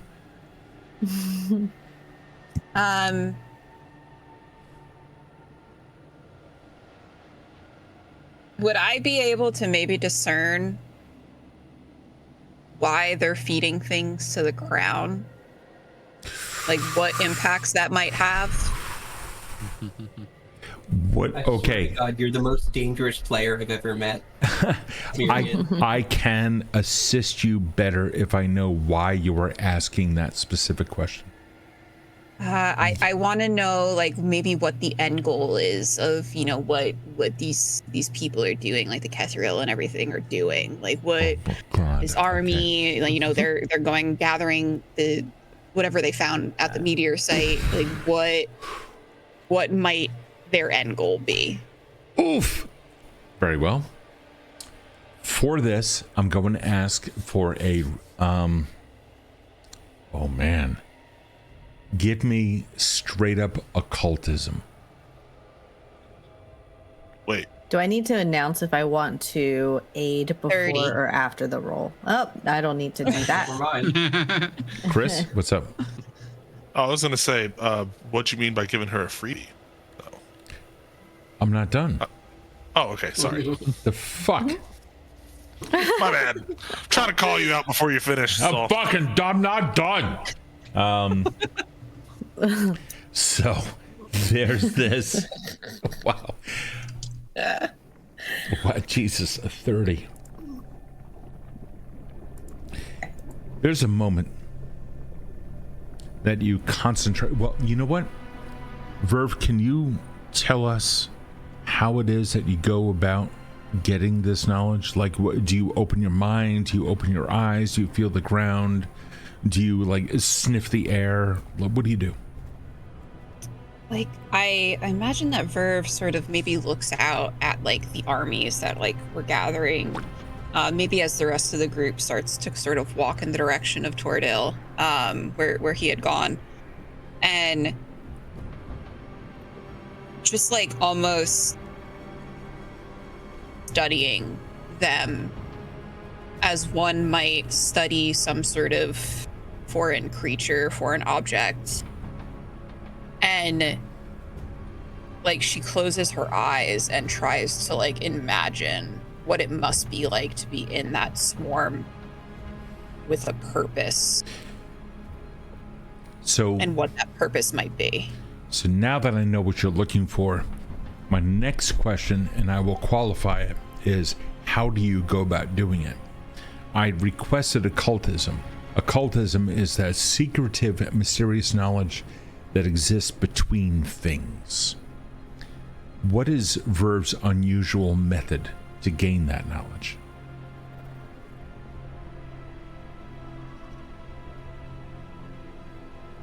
I think her unusual method, because obviously she's a witch, so that occultism is like her bread and butter. And with being a witch, there comes listening to nature, but not in the way that a druid would. Listening to the weird parts of nature, the rumble of the ground, and the gush of the wind. You begin to pick up on the very subtle symbologies that nature provides in order to communicate with all things that are living. And then you take it one step further and you begin to read between the lines. The very first thing that you get is you get a pair of eyes in your face. That's there. It's impressive in its size, in its dimension. It seems to span an entire continent, and then an entire land that is covered in green, then a mighty being coming up and landing on it, or doing something that causes all of it in the flash of an eye. An entire eon passes by, and you find yourself in a plain of barren wasteland such as you are in now. You can hear the whispers of a language that is incredibly foreign to you, but you also pick up on all of its nuances, that somehow, some way, this language resembles a deal being made, and that deal is predicated, the parties involved, their understanding of the deal is predicated on how well they understand the nuances of that language. And as one person walks away, potentially misinterpreting everything that had happened, the short version is you see an entire history of a land take place in the flash of an instant. And you begin to understand that what rules this nation is empowered not only by its own might, which is mighty in its own right, but also it is also fueled by powers from beyond, powers that have reached out into planes of existence that Thessalia did not create. Those regions of hell, those regions, those planes of existence where infernal and demonic beings exist. So when you ask the question, what does this place ultimately amount to? It amounts to gathering a force that hopes to simply claim everything else as theirs. Something demonic. A deal was made with something demonic essentially. And when you come up with that in your head, you receive one little bit more of info. You put yourself into the shoes of something that is there. And it seems to exist outside of this region. But you question why outside of this region if I'm questioning about this region, and then you realize that this land has tendrils like roots that grow and expand out into other areas, and the energy of this land then goes elsewhere, and through that energy the beings of this land travel. This is not a land war. It is starting with 20,000 troops that you see on the distant plains ahead of you. This is a war of the land, using the conduits of magic that have been laid down so long ago. Dranan seeks to conquer all.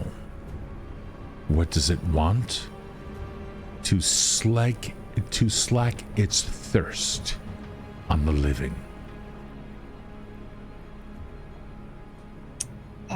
Virve sort of, as she sort of comes back into herself after letting go, she breathes in deeply and hurries up to meet with the rest of the group. And I think this might be sort of pertinent. There was some sort of deal that was made, something with this land. It's not of this plane, it's not of this realm, it's not of the powers that have ruled over this world for so long. It's worse, and it's evil, and it wants to take everything that it is for everything that it is worth. I'm going to look to Tor'Dil. I know that you are worried about us going in and dying, but if we don't, everyone else will die anyway.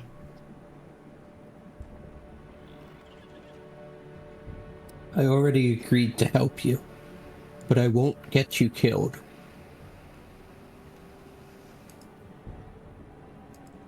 I'll know when a plan will work, but you haven't given me a plan yet. We were following you. Look, first of all,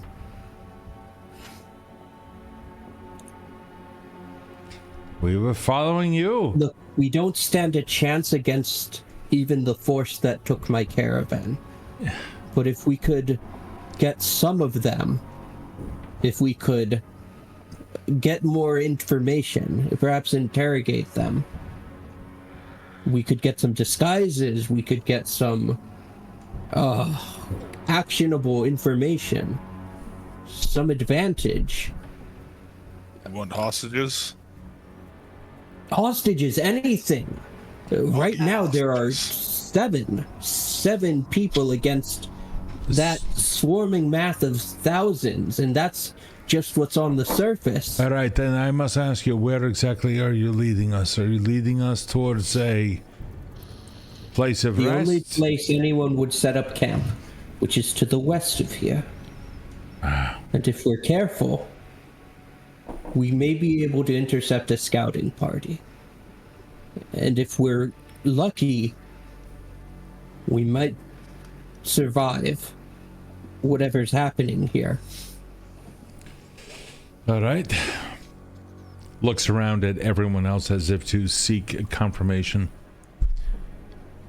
Is this what we are doing? It sure sounds like it. We do need a Better rest. than nothing.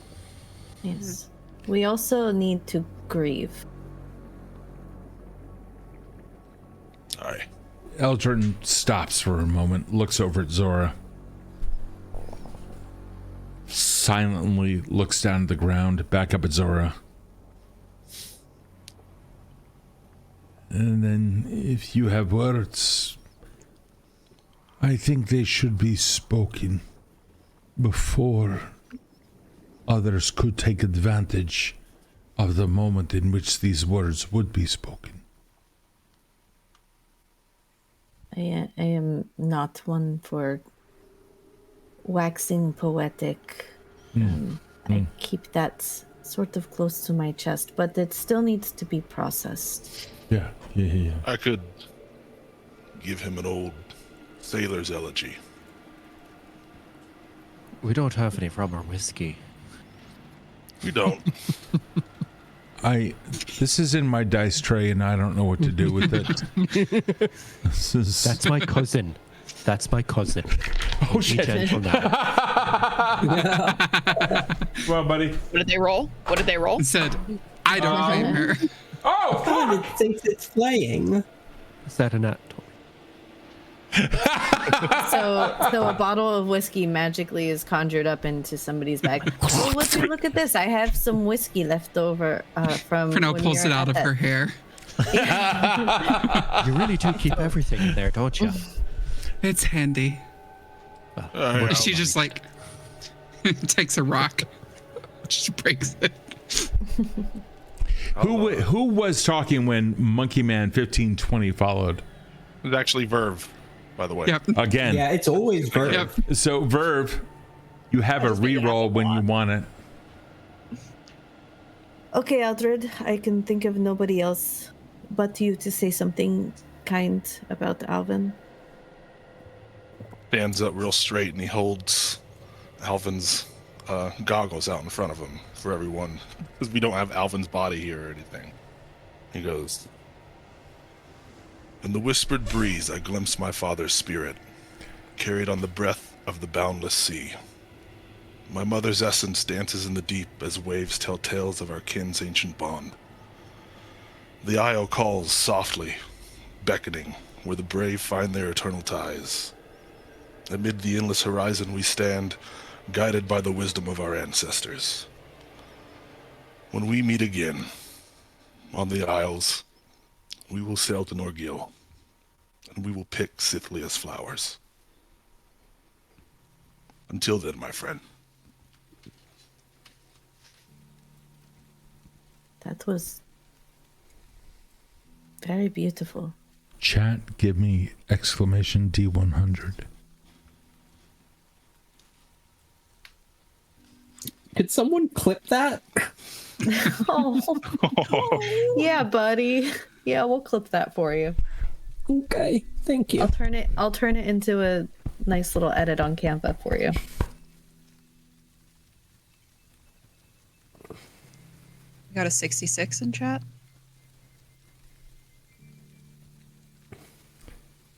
There's on Aldred's words.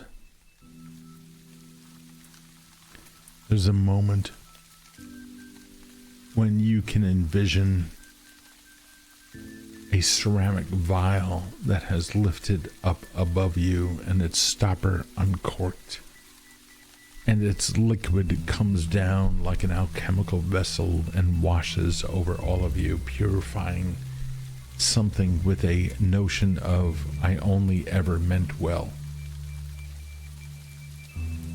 And sometimes water has the power of erosion, which to those after the effect see it as a destructive force. But to those in the moment, it is always seen as this. Water's just doing what water does. And the essence of Alvin flows down over everyone. And on your next D20 roll, you will have a fortune effect. Blessings of Alvin upon all of you, courtesy of Aldred.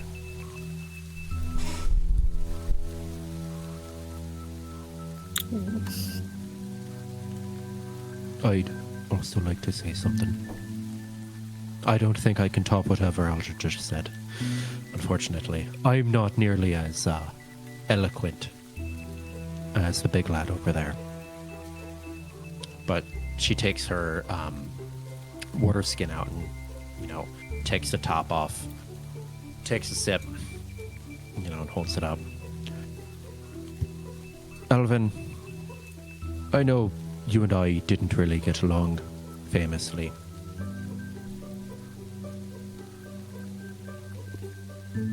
I was, and still am, processing a lot of my own shit. A lot of it has just been brought to light moments before you died. You'll be missed, and we will remember you. And she dumps out the contents of her water skin.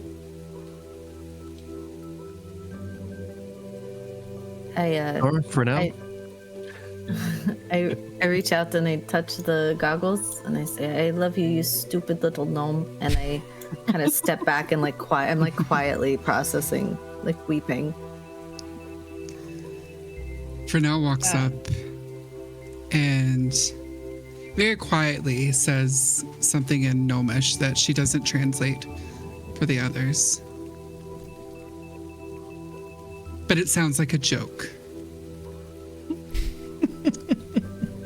And she pulls out a mug, but unlike what you normally see her do when she makes tea, she has this little baggie that she pulls out with these small brown granules. And she makes a mug of coffee, pours it to the ground, and says, "From mud to mud. Goodbye, dear friend." With that, I'm going to take the goggles and be like, "I hope that your eyes can still be with us." And I'm going to wear them on my head. The goggles? Yeah. Awesome. All right. So you say eyes, and I'm just imagining my little, just eyes. Virve, you're new, but you still knew him. Do you want to say anything? He was kind of silly, and a little abrasive, but we all kind of took to him. Virve, I imagine, was probably standing a little back from the group as they were having their moment. And she'll actually look up at the goggles on Aldred's head as she's speaking. Alvin, I am very sad that I never got to argue the alchemical properties of centipedes with you. It would have been a very delightful and insightful debate. Goodbye.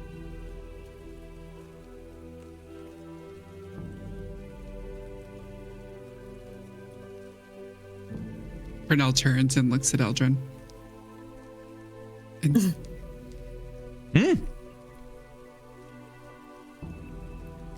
you knew him too? What? Me? I said my piece.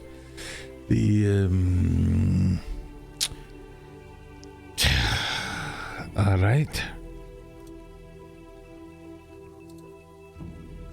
I've seen many people come and go over the course of my age. And there are always a few every now and then that make their mark. And usually it is done in a selfish manner. The ego always leading, you know? Well, I'm not so certain that Alvin had an ego I did not know him long, but what I see is always that taste to other people, to try them to become their best by providing opposition. I think Alvin was an agent of change, and sometimes the gods work in these mysterious ways by putting these agents of change down on the ground along with all of us. So,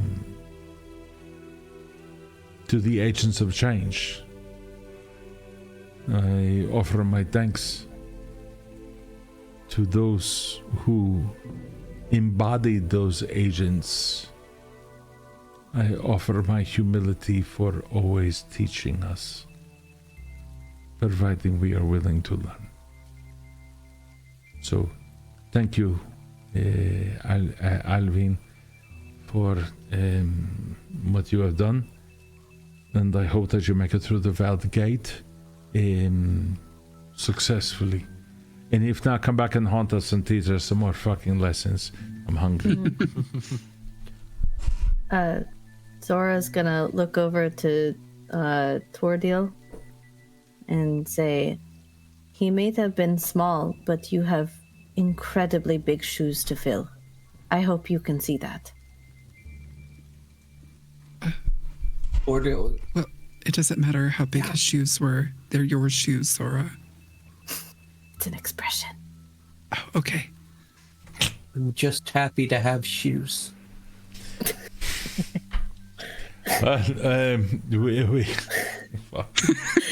We now, before the sun sets, we should continue. When Aldred says, before the sun sets, you begin taking a look around, and you realize all the hours that you have spent in traversing this terrain. It's now about 7:15 or so at night. And at this latitude, the sun is just beginning to disappear in the mountains.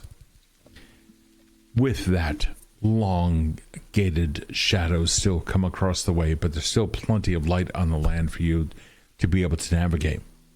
For those of you of a more lunar bent, the two moons are both in crescent in opposition, one pointing one way, the other pointing another. For those of Nordaga, this is a most blessed time, for that is the symbol of Nordaga. The two moons facing in opposite directions in their crescent hood, is, as it were. We haven't left yet, correct? I don't think so. You've been migrating, you've been walking for quite some time, yeah. Okay, never mind. Please tell me that you didn't think that we were still back at the pole. No, I didn't know because we had never said that we fully had left there, so I wasn't sure. I thought this was we were looking up. No, that's actually a fair point. Is everyone in agreement? You've been traversing this whole time? Okay. Mm-hmm. We just paused to do this. So it'll change what I was going to do one more thing. Never mind. Take it from here, guys. Now, the way that Tor'Dil has been leading you, you can see in the dimming daylight, you can see a slight glow just from beyond the crest of a hill. And when you reach that crest, you look down. It's quite some distance removed from the hill itself, but you can see an encampment, exactly as Tor'Dil described, with a number of people moving in it that seems to average 9. There are multiple torches lit around a secured campsite, which seems to all be taking place inside of the ruins of something else. Partial walls exist here and there, enclosing what appears to be a rectangular campsite. You know why they have torches? Because they don't fear ambush. Because they know their power. Perhaps. And perhaps we should give them a reason to fear. We can't fight them all at once. It would be foolish. If we could isolate 2 or 3 at a time, pick them off. How That would large be is, ideal. sorry. How large is the camp? Well, let's take a look at it. Oh, lovely. So, Maps on map. when you look down upon it, you see a very large area. We're going to assume that for this view that you are somewhat nearby. Various objects blocking your view here and there, but for the most part, you can tell that there are. Let's just take Tor'Dil here, for example, and move Tor'Dil into a more advantageous spot so that you can see more of it. A central campfire with figures surrounding it that you may or may not be able to tell from your vantage point. It is expansive. It's about 100 feet or so in length, half that in width. There are people, 9 of them in total from your vantage point on up high that you're able to see. Of particular note, however, is this area. Goods taken from various places, and on it, in the middle of it, seems to be a very large chest. Would you like me to do the sneaky sneak that I do and come back? We're going to need hostages, are we not? We should rest first and plan an attack. It would be best if we could get the human away from them. He'll be the easiest to turn. But barring that, we should kill the Creth. Then the Sadrath in that order. That'll be easiest if we can separate them. If we fight all 3 Sadrath at once, we're dead. Yes. I wouldn't say that. We should split our forces into 2 parties. If we leave, there's no guarantee that they won't leave as well. But they're a larger force. They'll be easy to track. They'll be easy. We'll wait. We'll strike when we need to. Strike while the iron's hot. What are you talking about while the iron's hot? There's no advantage that we have here, other than the element of surprise. Come, Tess. Come to Tessalia. Yes. When we know where they are, we can begin separating them from each other, picking them off. I know the one that'll be easiest to turn, the easiest to get information out of. The humans are always lower on the ladder. But now all we see is the buildings. We need to know where the people are. And we need to do it secretly, quietly. I imagine that there are people that are here that are keeping these torches and campfires lit, and yet we do not see them, and I'm very curious as to why. Agreed. We can keep watch from here, or a little bit further out. This is a trap, and they have it set so that we... That is also a possibility, Virve. We have. I would have dealt with Zora invisible circle around creatures from the before. north. I do not mind just doing a perimeter and searching for traps and disarming them along the way while you sleep. Frenell, what were you saying? We have dealt with invisible creatures before. Aye. It wasn't easy, but we managed. But these ones have nothing to fear, no reason to be invisible. It makes no sense. They're not afraid if they're lighting torches. They're not expecting. Aldred mutters some words. What is that? Aldred Unless- disappears from where you are and reappears somewhere else. Does he do that often? No. Sort of. You hear a whisper go back. It seems to be carried on the wind, and a gentle voice in your ear. This is going to Aldred. They are here. They are hidden in shadows. I can see them where I am. There are truly 9 of them. One about 60 feet in front of me, inside of a small building. There are 2 around the campfire. One that seems to be sleeping on a bedroll. There's one in a corner near where you are, and another who is walking around.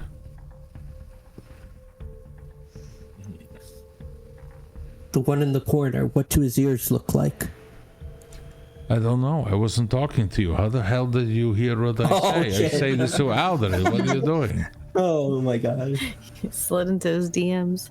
Eldred is, Fucking Eldred is hack. giving me information.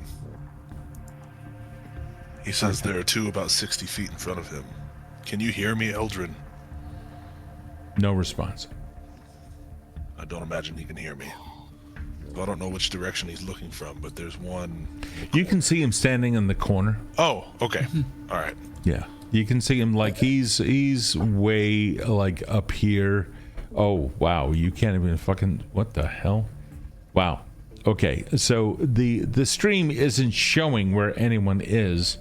We're all the way to the right, almost off the map. No, I know that for you guys. There we go. Let me. That popped everybody Oh. up. There you go. That explains the tactical situation so much better. Okay, then there you go. There's a little bit more info for you.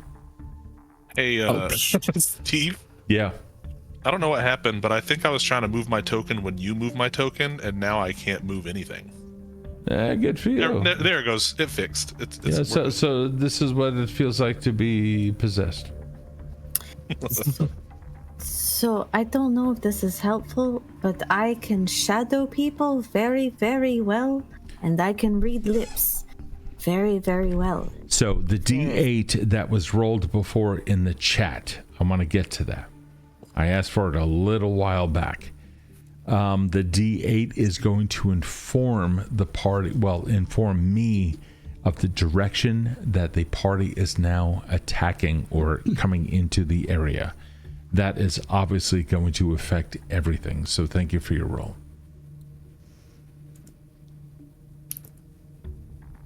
Also, you said there were 9.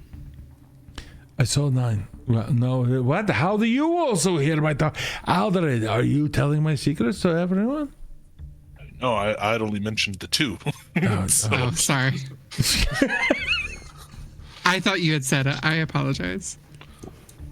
There's a few just down south of Ildren.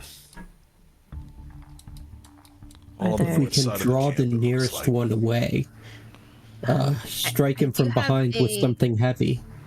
I have a spell. It would allow me to sort of throw my voice in a direction within 60 feet.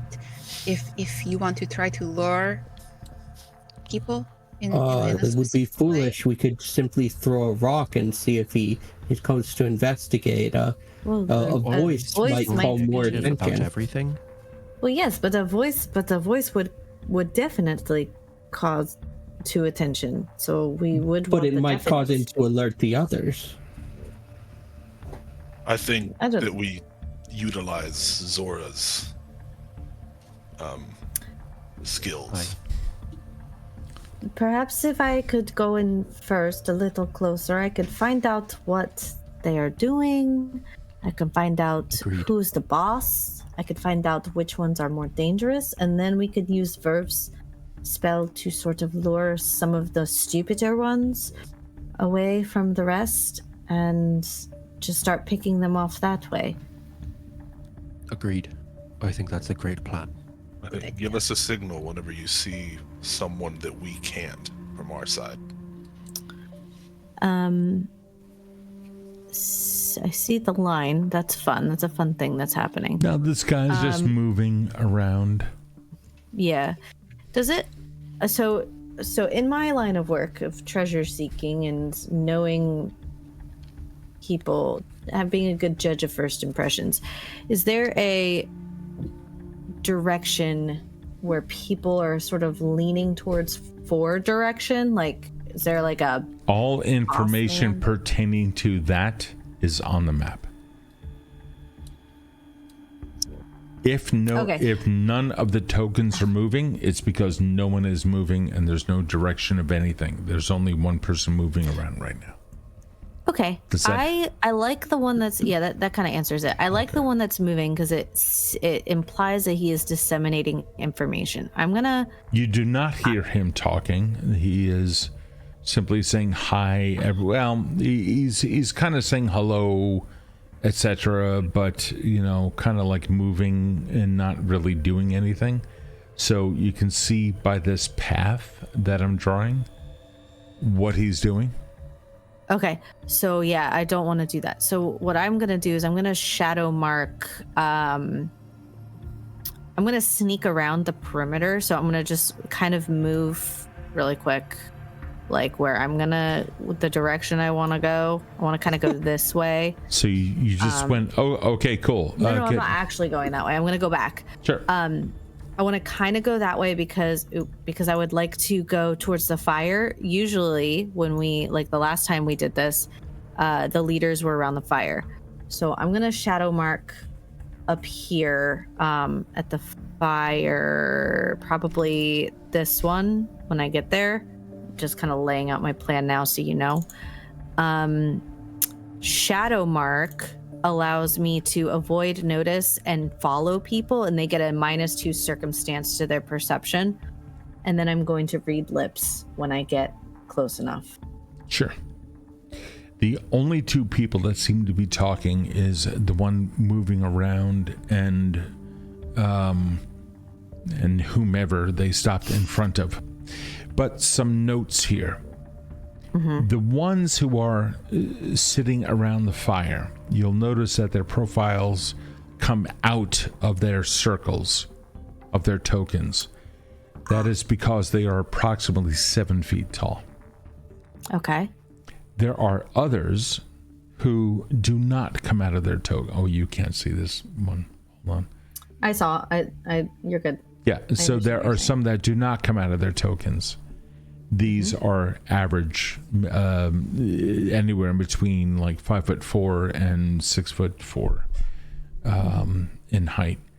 So if it comes out, then you can assume that they are quite large. It does not confer any, or it does not necessarily mean that they have an advantage over you. It's for distinction. Sure. Okay. So basically, I'm just gonna like literally move this character here and then here. So you climb up on top of the boulder and you do that. Are you moving in a particularly stealthy fashion? Oh, fuck yes. Yeah, I'm absolutely as stealthily as your dice allow me to be. Excellent. And I will roll your stealth for you and we will go from there. So you are doing hide. And then I'm gonna click on shadow mark so you know what it does. Okay, I see that. Thank you. And let me roll on the perception of those that might see you, if any. I have expert in stealth, by the way. That's fantastic. Knowledge, because it says proficiency. That's awesome. You guys can continue doing whatever. Or nothing. Look, I'm not saying... I think we're waiting, right? I'm just trying to keep my eye on Zora to make sure. It's not an impossible tactical situation, but we have to declaw them first. We have to get... They have claws? You won't win this fight head on. Like physically? Like literally? They have claws? And look up to Tess and just my eyes are wide. I think I have some clickers I use on Gus Gus. It would stand to reason that they have claws. Tor'Dil, Are you Yes. always this negative about everything? Zora, you get to your spot without interaction from anyone else. Excellent. I will continue to read lips about for this person, and this person. I don't know who those are. They're not coming up on my side. How do I ping people? Click and hold. Okay. That person, Okay. person, and that person. I didn't catch that third. Can you tell me the environment in which they are? Not everyone in the stream, in the audience, is also watching. They're listening. Okay. So we need more context. Two by the fire that I could see. I probably can't see past that flame. And then on the left side, there's somebody to like the northwest of me. There's like a lone person that's kind of standing guard over an entryway, it seems. Yeah. Yeah. Okay, I'll cool. keep an eye on him too, but just in case he speaks to anybody or somebody comes up to him, I'd like to read lips. Currently, the one off to the west, the one guarding that little entryway, is alone, so they're not talking to anyone. And those around the campfire, their backs are to you. Although the one to the left of the campfire, you can kind of catch in like a 3/4 stance, and you can tell that they are not talking. Look, it's not a matter of negativity, okay? I'm telling you what I would do, how I would plan this. That man, the claim, the one walking around, he's our best chance at information. If we can extract him quietly, we stand a much better chance of defeating this foe. And to do that, I need eyes on the dead spots, the corners, the edges. Then we need to lure him away somehow. And are any of you any good at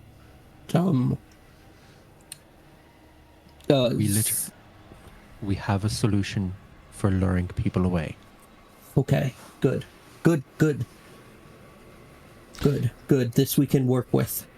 We need to do it without the one in the southeast seeing anything. A mere 20 feet away, which I believe is the one that Tor'Dil just described. Zora, I'm going to roll your stealth again. You came very, very close to them. And I'm kind of curious how they picked that up for a second time. Sure. Is there anything in particular that you're doing that might mitigate that? Yeah, I've got unseen lizard folk, so I blend into the environment like a chameleon. And I also have breath control, so I'm not breathing. And my normal sneaky sneak. Also, I think avoid notice is turned on when I still have shadow mark. So Brilliant. whatever that means. Zora is able to come back over to the two of you, or rather, back to the group completely unnoticed. However, Tor'Dil, Frenell, and Virve, you can all see that one person who is just there in the corner. Thessalia, when you adjust your stance, you are also able to see that. So you understand that danger is right there.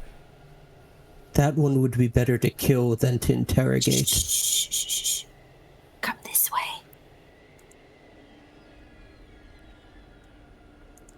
On your lead. Tor'Dil kind of hunches up with you guys. So, what is the plan? He's isolated, but that one would be better to kill than to interrogate. He won't give up information. He's Creth. I don't think any of them will give up much information. No one's really talking to each other. There are people posted on the corners. If we want to go via Tor'Dil's route, the corners are our best bet. If we interrogate the one that's been moving around a lot, he will be missed because he has a routine. So we should do that last. The others don't seem to be talking. Now, there are people by the fire. They are very tall. A lot taller than the others. So a little bit more of a threat to us smaller folk. Other than that, the one in the behind us that I pushed us away from, he's a little keener, and I've passed by him twice. I don't want to risk a third time unless we plan to, end it. Execute him. Yes. That's all the information I have. Okay. You're right about most everything. The two by the fire, they're casters.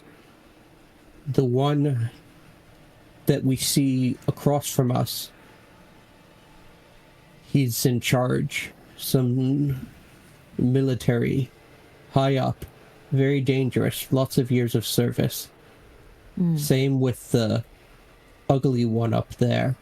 They're all ugly. If you don't mind my asking, is this common information which is known amongst the populace of this region? Yeah, you can tell. If you look at their ears, they have a notch for each decade of service. You see someone who's survived 40 years. You don't want to fight them. I will remember that for next time. Yeah. Virve, I do like your idea of throwing your voice. We just need to make it a very isolated, maybe a whisper, to lead one of the outside lesser significant folk away. I can only do it like 60 feet, though. Maybe the guy closest to us would be the best. That would certainly give us breathing room. We might be able to draw the Kreth away. Is that the one? Go ahead. Is your information, your equipment in this area? Oh, I'm sure they have everything of value the caravan had. They didn't leave anything. We could use some supplies. I know I could use some supplies. I'm still wounded.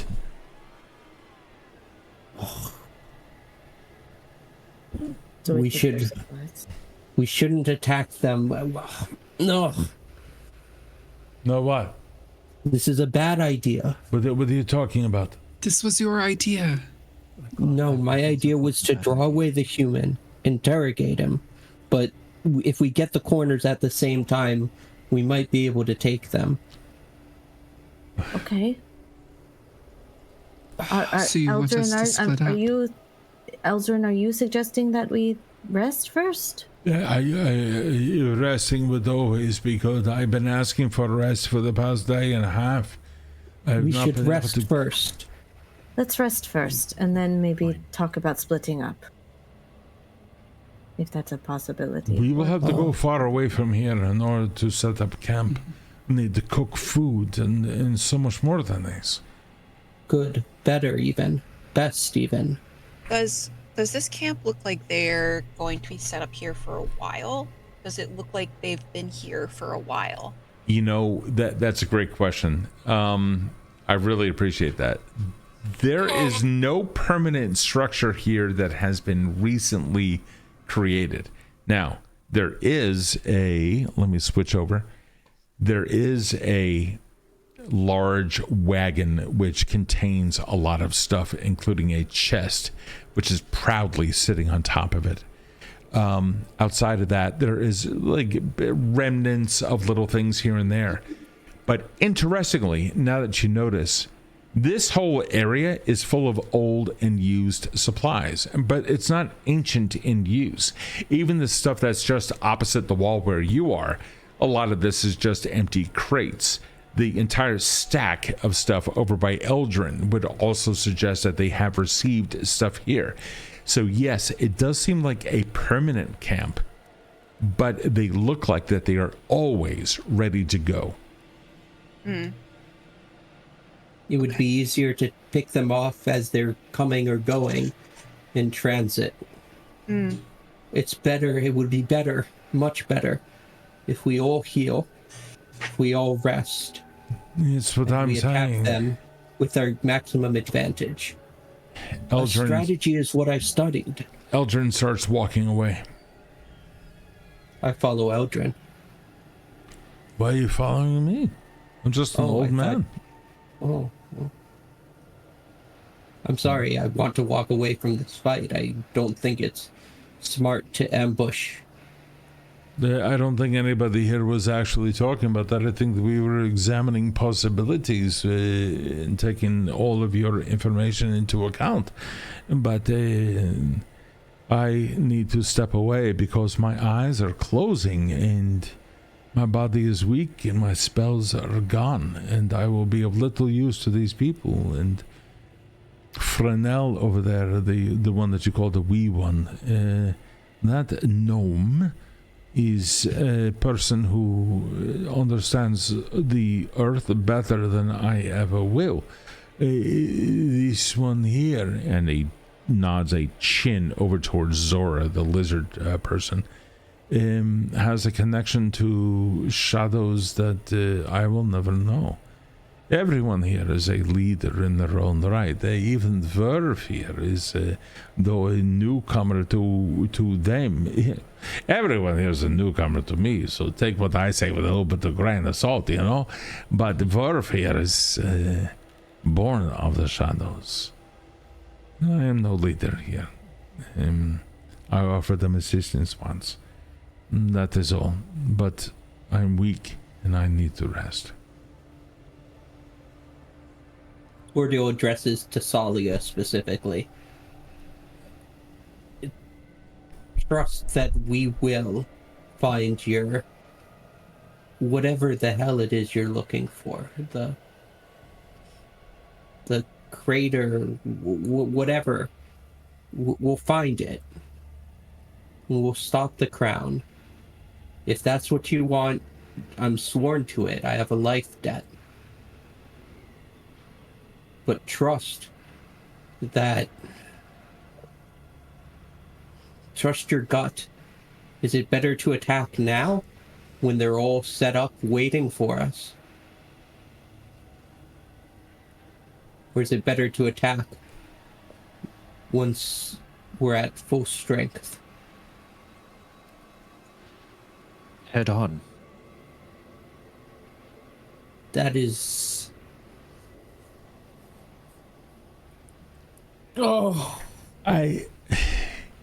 We need to rest. Yes. We can go rest. We need to rest, but while we are walking that way, and Eltron just continues to talk, his voice disappearing into the distance if nobody's following him. But he's like looking around while talking. If anybody's following him, then he's going to say, what? Thessalia, why do you think head on is the wisest of ways at this point? We know nothing about our enemy other than what this person is saying, and he is saying do not do that.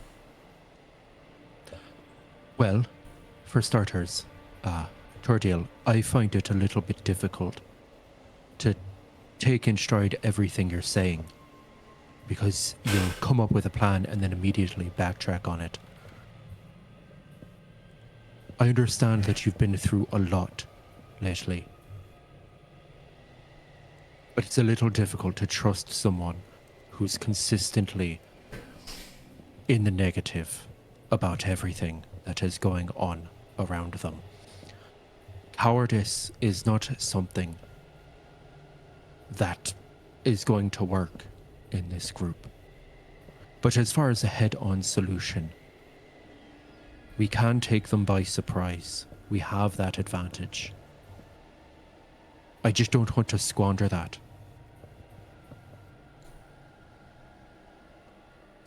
Does it look like there are any sort of routes that they might be taking in and out of the camp? And I'm going to look at Tor'Dil.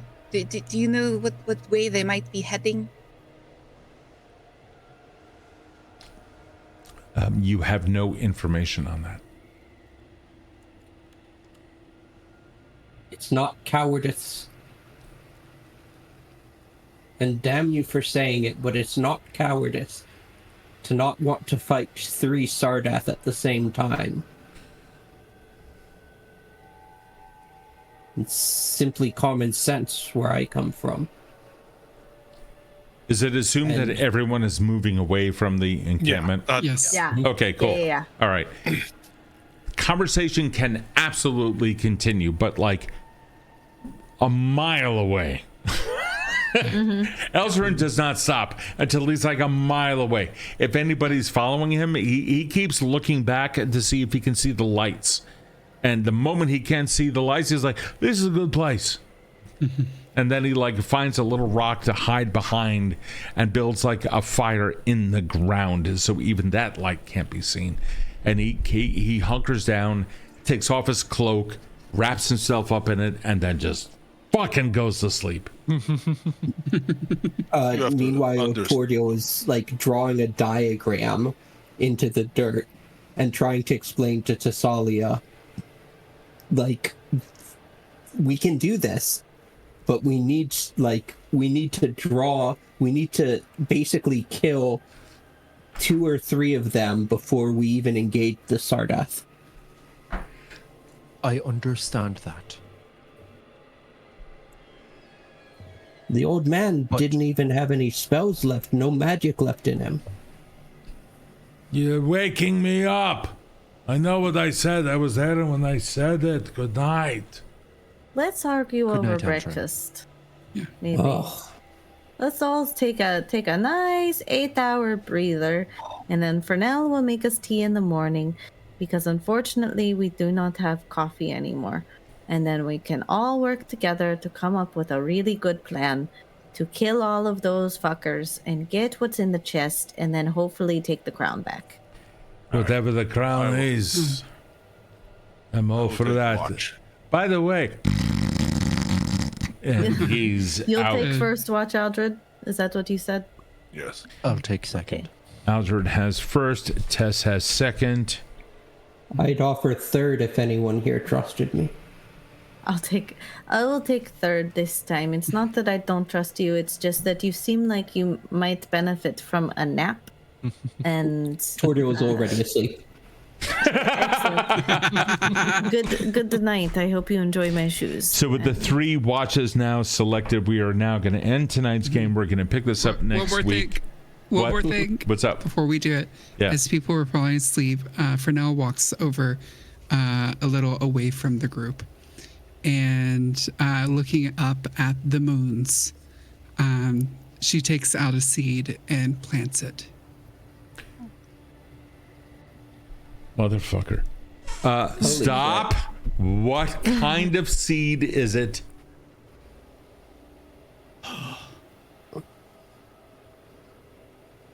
Fuck. I don't know what kind of plants are in this fucking place. You're going to tell me. I don't give a shit. If you're going to tell me where you got the seed and what kind of seed it is. Yeah.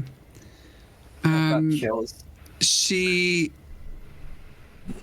has a seed that she's had for quite some time. It came from her library. She's been trying to figure out how to return this seed. What? You got It's it in from the lore. It's lore? That's her backstory. Remember? Her library is set up to return things to the world that have been long forgotten. She doesn't know what type of seed it is, but she knows it comes from this place. Oh, fuck. All right. And she will newly name it Alvine.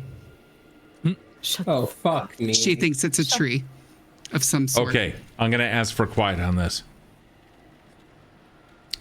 You dig into the hard, proud earth, that which has been devoid. Hey, we just got raided. Holy shit. Welcome, Raider. What's up, Waffles Maple Syrup? At it again. What's up, guys? We're about to end the stream again, but hold on for 1 second. So our little gnome druid over there just planted a seed into a country's land that is devoid of life. And that's where we're picking up right now. So you dig into the hard, cracked, dry, proud earth. You find nothing but dust underneath. You place the seed. If there is a special way to do it, I'm sure you do it the proper way. And then you cover it back up with the prerequisite depth or amount of soil.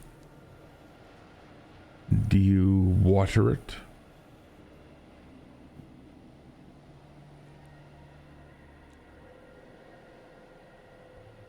Podcast audio at what's that? Yeah. Go ahead. Do you water it? Mm-hmm.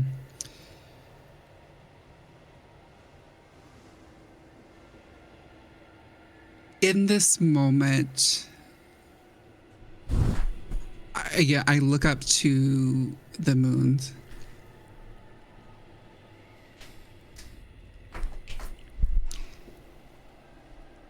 And I look back down and say, this is a seed not like what I have seen before.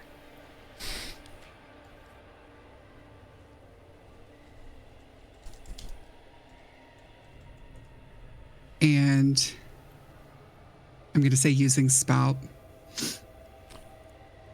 I have this like tiny ball of water that I make appear. Yeah. And I look up to the moon and I say, Nordaga,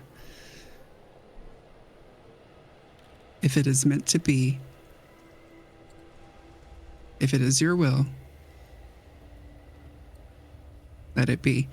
And I drop my hand and watch if and where the water goes.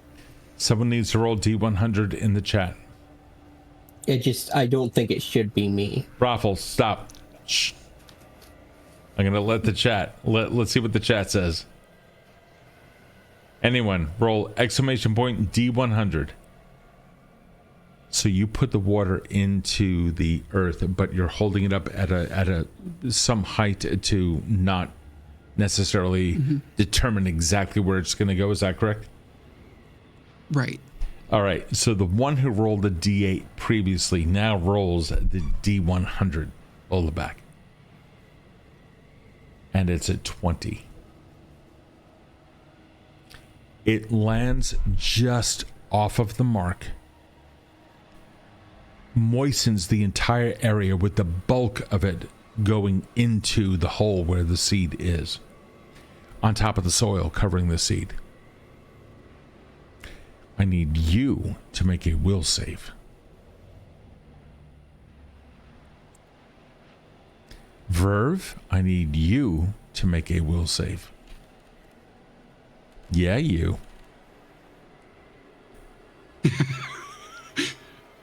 What'd you roll? I rolled an 18. I rolled an 18 too. We have rerolls if need be. No, I don't know if we need them. that is correct. There's only one reroll. Virve, you have a +2, and Frenell, you have a +1 and a +2 in case you want it. No, there's one group reroll, but then we all have a reroll from Alvin. Oh, that is correct. That is correct, and you can keep the highest of the two. Not to mention a fortune. You have fortune from Aldred's eulogy. That's what I'm talking about. So you both rolled an 18, and Lolaback got a 20. The water hits, the soil moistens and darkens. The surrounding soil begins to absorb some of that moisture, and necessarily some of the dirt begins collapsing in on the hole. Virve, how far away would you say you are from Frenell, who has walked away from everyone? What's your distance? How far away did Frenell walk away from the group? I was asking for... Well, just because, like, I imagine that Virve sort of doesn't sleep very close to everyone else quite yet. Sure. So she probably would be sort of on the edge of the camp.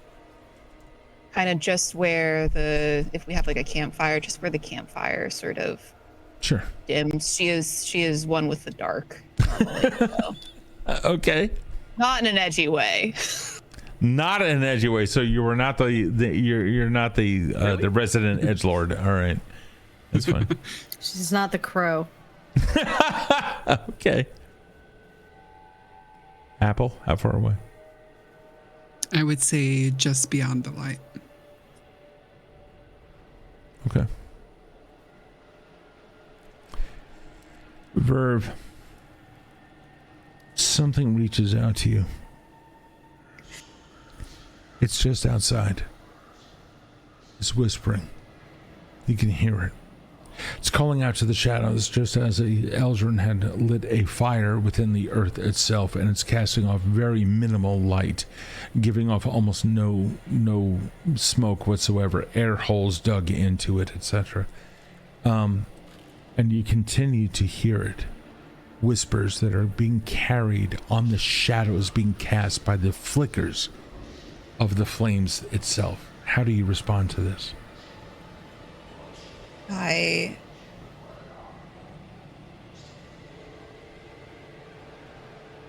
look up into the night sky. Now, and I listen. You see 2 moons, of course, and they are opposite in their concavity. And you can see that there is a star in between them. That star, give me a, you know what? Give me Arcana, Religion, Occult, or Religion. Yeah, Arcana, Occult, Religion, or Nature. Sorry. Recall knowledge. 24. On which? Occultism. Fucking perfect. That star is known as Seraphid. It is the keeper of secrets, and only through labor can one learn something new. On the opposite side of the camp, we now see Frenell, who is looking up at that exact same configuration, but seems to be concentrating more on the moons and not the star between. Frenell, do you notice that there is a star in between, completing Nordaga's symbol? Yes. When you do, you can feel a connection of yourself to the earth. Virve, you feel a connection of yourself out to the plane of shadows. Aldred, where are you in relation to the fire itself? Me? Yep. I am standing facing off towards the direction where we came from, where the scouts were. About how far away would you say you are from the fire? At the edge of the light, probably. Ah, so realistically, it's a tube. The fire's down at the bottom of the tube, and therefore the light is only shining up just a small amount. Yeah, so you're only far enough to where my eyes are acclimated to the dark, is what I would be doing. So one of these pits with your back to it, you can be 5 feet away, and you're fine. Okay, then that's probably about where I'll be. Okay.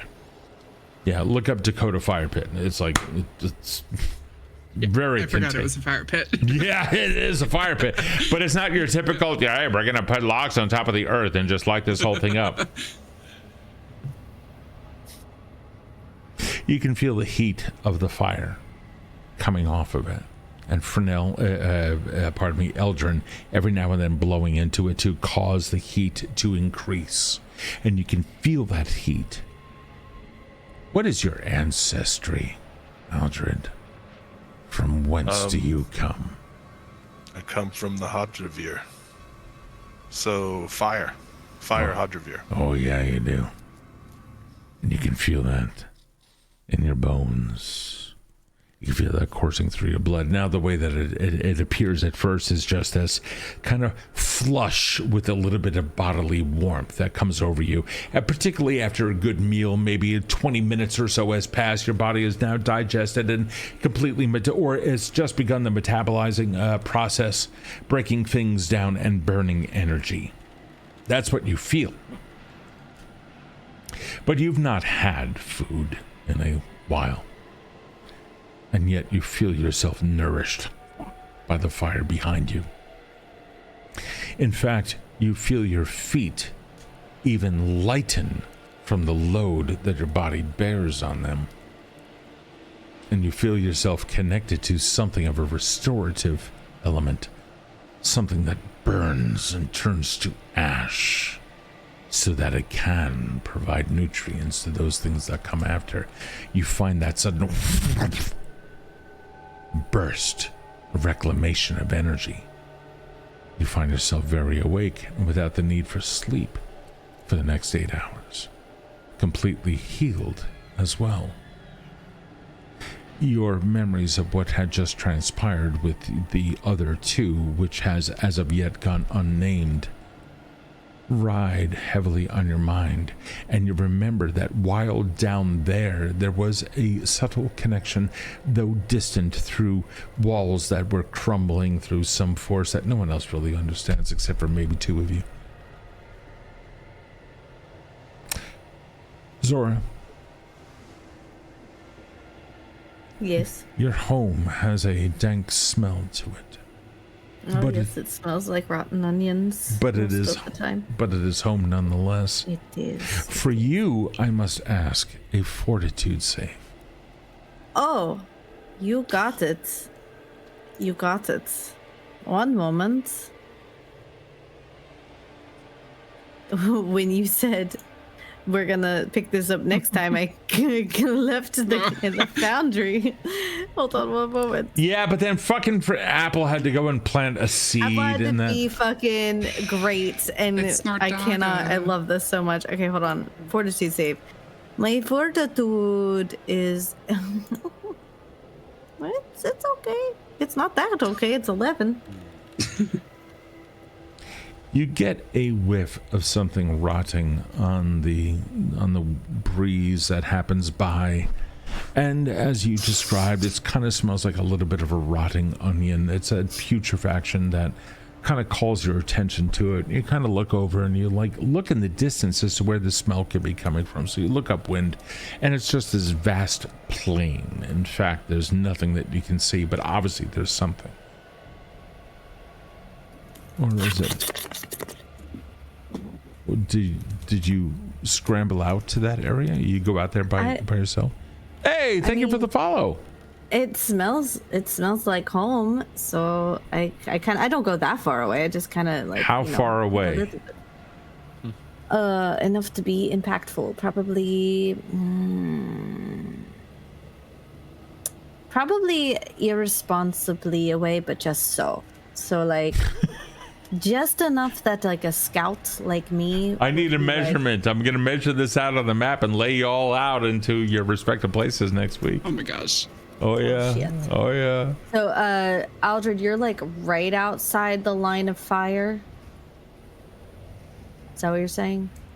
Yeah. Okay. By like 5 feet. Oh, okay. So I'm like 40 feet, like 30 or 40 out. So you go and you go off into that direction. You still don't see. Go ahead. I was just gonna say, if I saw her go by, I'm watching her because she's the only one I've seen go away from the camp like that. Copy. It's midnight here on the East Coast. We're not going to be picking up on any combat or anything. But yeah, you definitely watch it. And Zora goes off and tries to locate the scent of the onion. Zora, it's not on the wind. It's in your memory. It's in your nostrils. It gets recalled by your mind. You understand this, but yet it affects you in a very bodily fashion. What did you roll for your fortitude? 11. That's what I thought. That's how many layers are in this onion. There's a moment there when you remember what it was like when your feet touched water and the remainder of you sat on a rock just as the sun came down and beat on you and gave you energy. You remember the feeling of the sun. You remember the life-giving force that it is. You remember that in the daytime you can see everything that can ever need to be hunted. You remember what truth is. You remember what abject reality is. You kind of absorb that just for a moment, process it however you will. But while that nebulous concept is going on inside your head, Thessalia, Yes. give me a reflex save.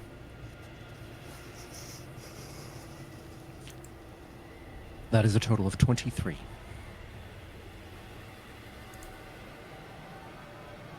Where are you in relation to the campfire? Probably about 10 feet away, but to Aldred's back. And also looking away from the fire. You notice something underfoot Your foot steps down on it. It seems like it's about to crunch, but you don't yet do anything. What do? I carefully draw my foot like up and back, and then squat down to investigate it. You can see that it is apparently a small object that is constructed from bird bones, easily crushable. Carefully pick it up.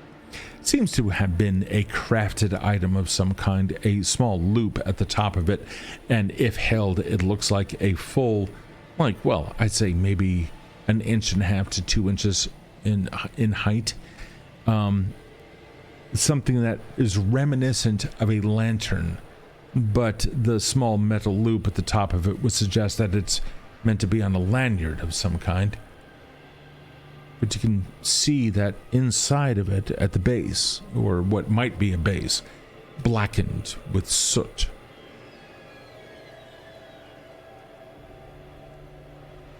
Interesting.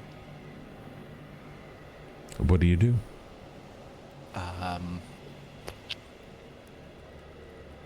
Probably just very carefully bring it back next to, like, the fire. You see kind a of like subtle, with everybody's stuff. You see a subtle glow beginning to pick up within it. But it is subtle. Yeah. Tess fully just like dunks it down into the pit of the fire. And that's when And then, yeah, brings it back up. you hear something in your mind. A low, droning, bass-like horn. No one else hears this. And it reminds you immediately of what it was like to be on the boats that had called out from one to another in the darkness of fog. All at night, from vessel to vessel, calling out, always hoping that they knew where each other were. You can see the small lantern on the prow of the ship slowly moving back and forth, casting a light out there, not so much so that you can see beyond, but so that others would be able to see you coming. Tell me, what is it that you remember about that powerful sense of water that you now have?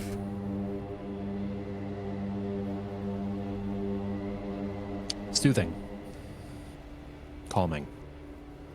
Remember that for next time.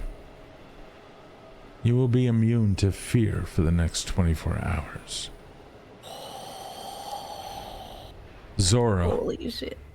Yes. should you find yourself in a wounded state, you can call upon the power of Arios or the sun to reclaim that energy and ignore the wounded state. Virve, should you find yourself in shadow of any kind, even if it is one that is cast in the brightest of day, you'll be able to move thrice from shadow to shadow to shadow without traversing the land between.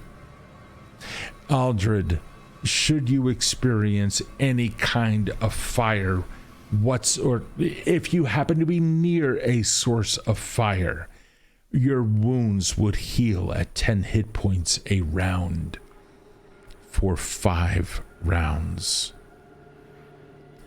And Tor'Dil, you find yourself rather comforted as the only human in the group, for the Clane were created by Tessalia to embody all of the elements, and as such you can see through all things. You will receive 3 advantages on any perception check to notice anything, and your DCs will be lowered quite significantly. But Frenell, it was you who planted the seed that drew the connection to Nordaga, who then extended out to everyone around you all of those elements. You, my friend, will gain the knowledge of the land of Dra'anan and all of its secrets throughout the next session.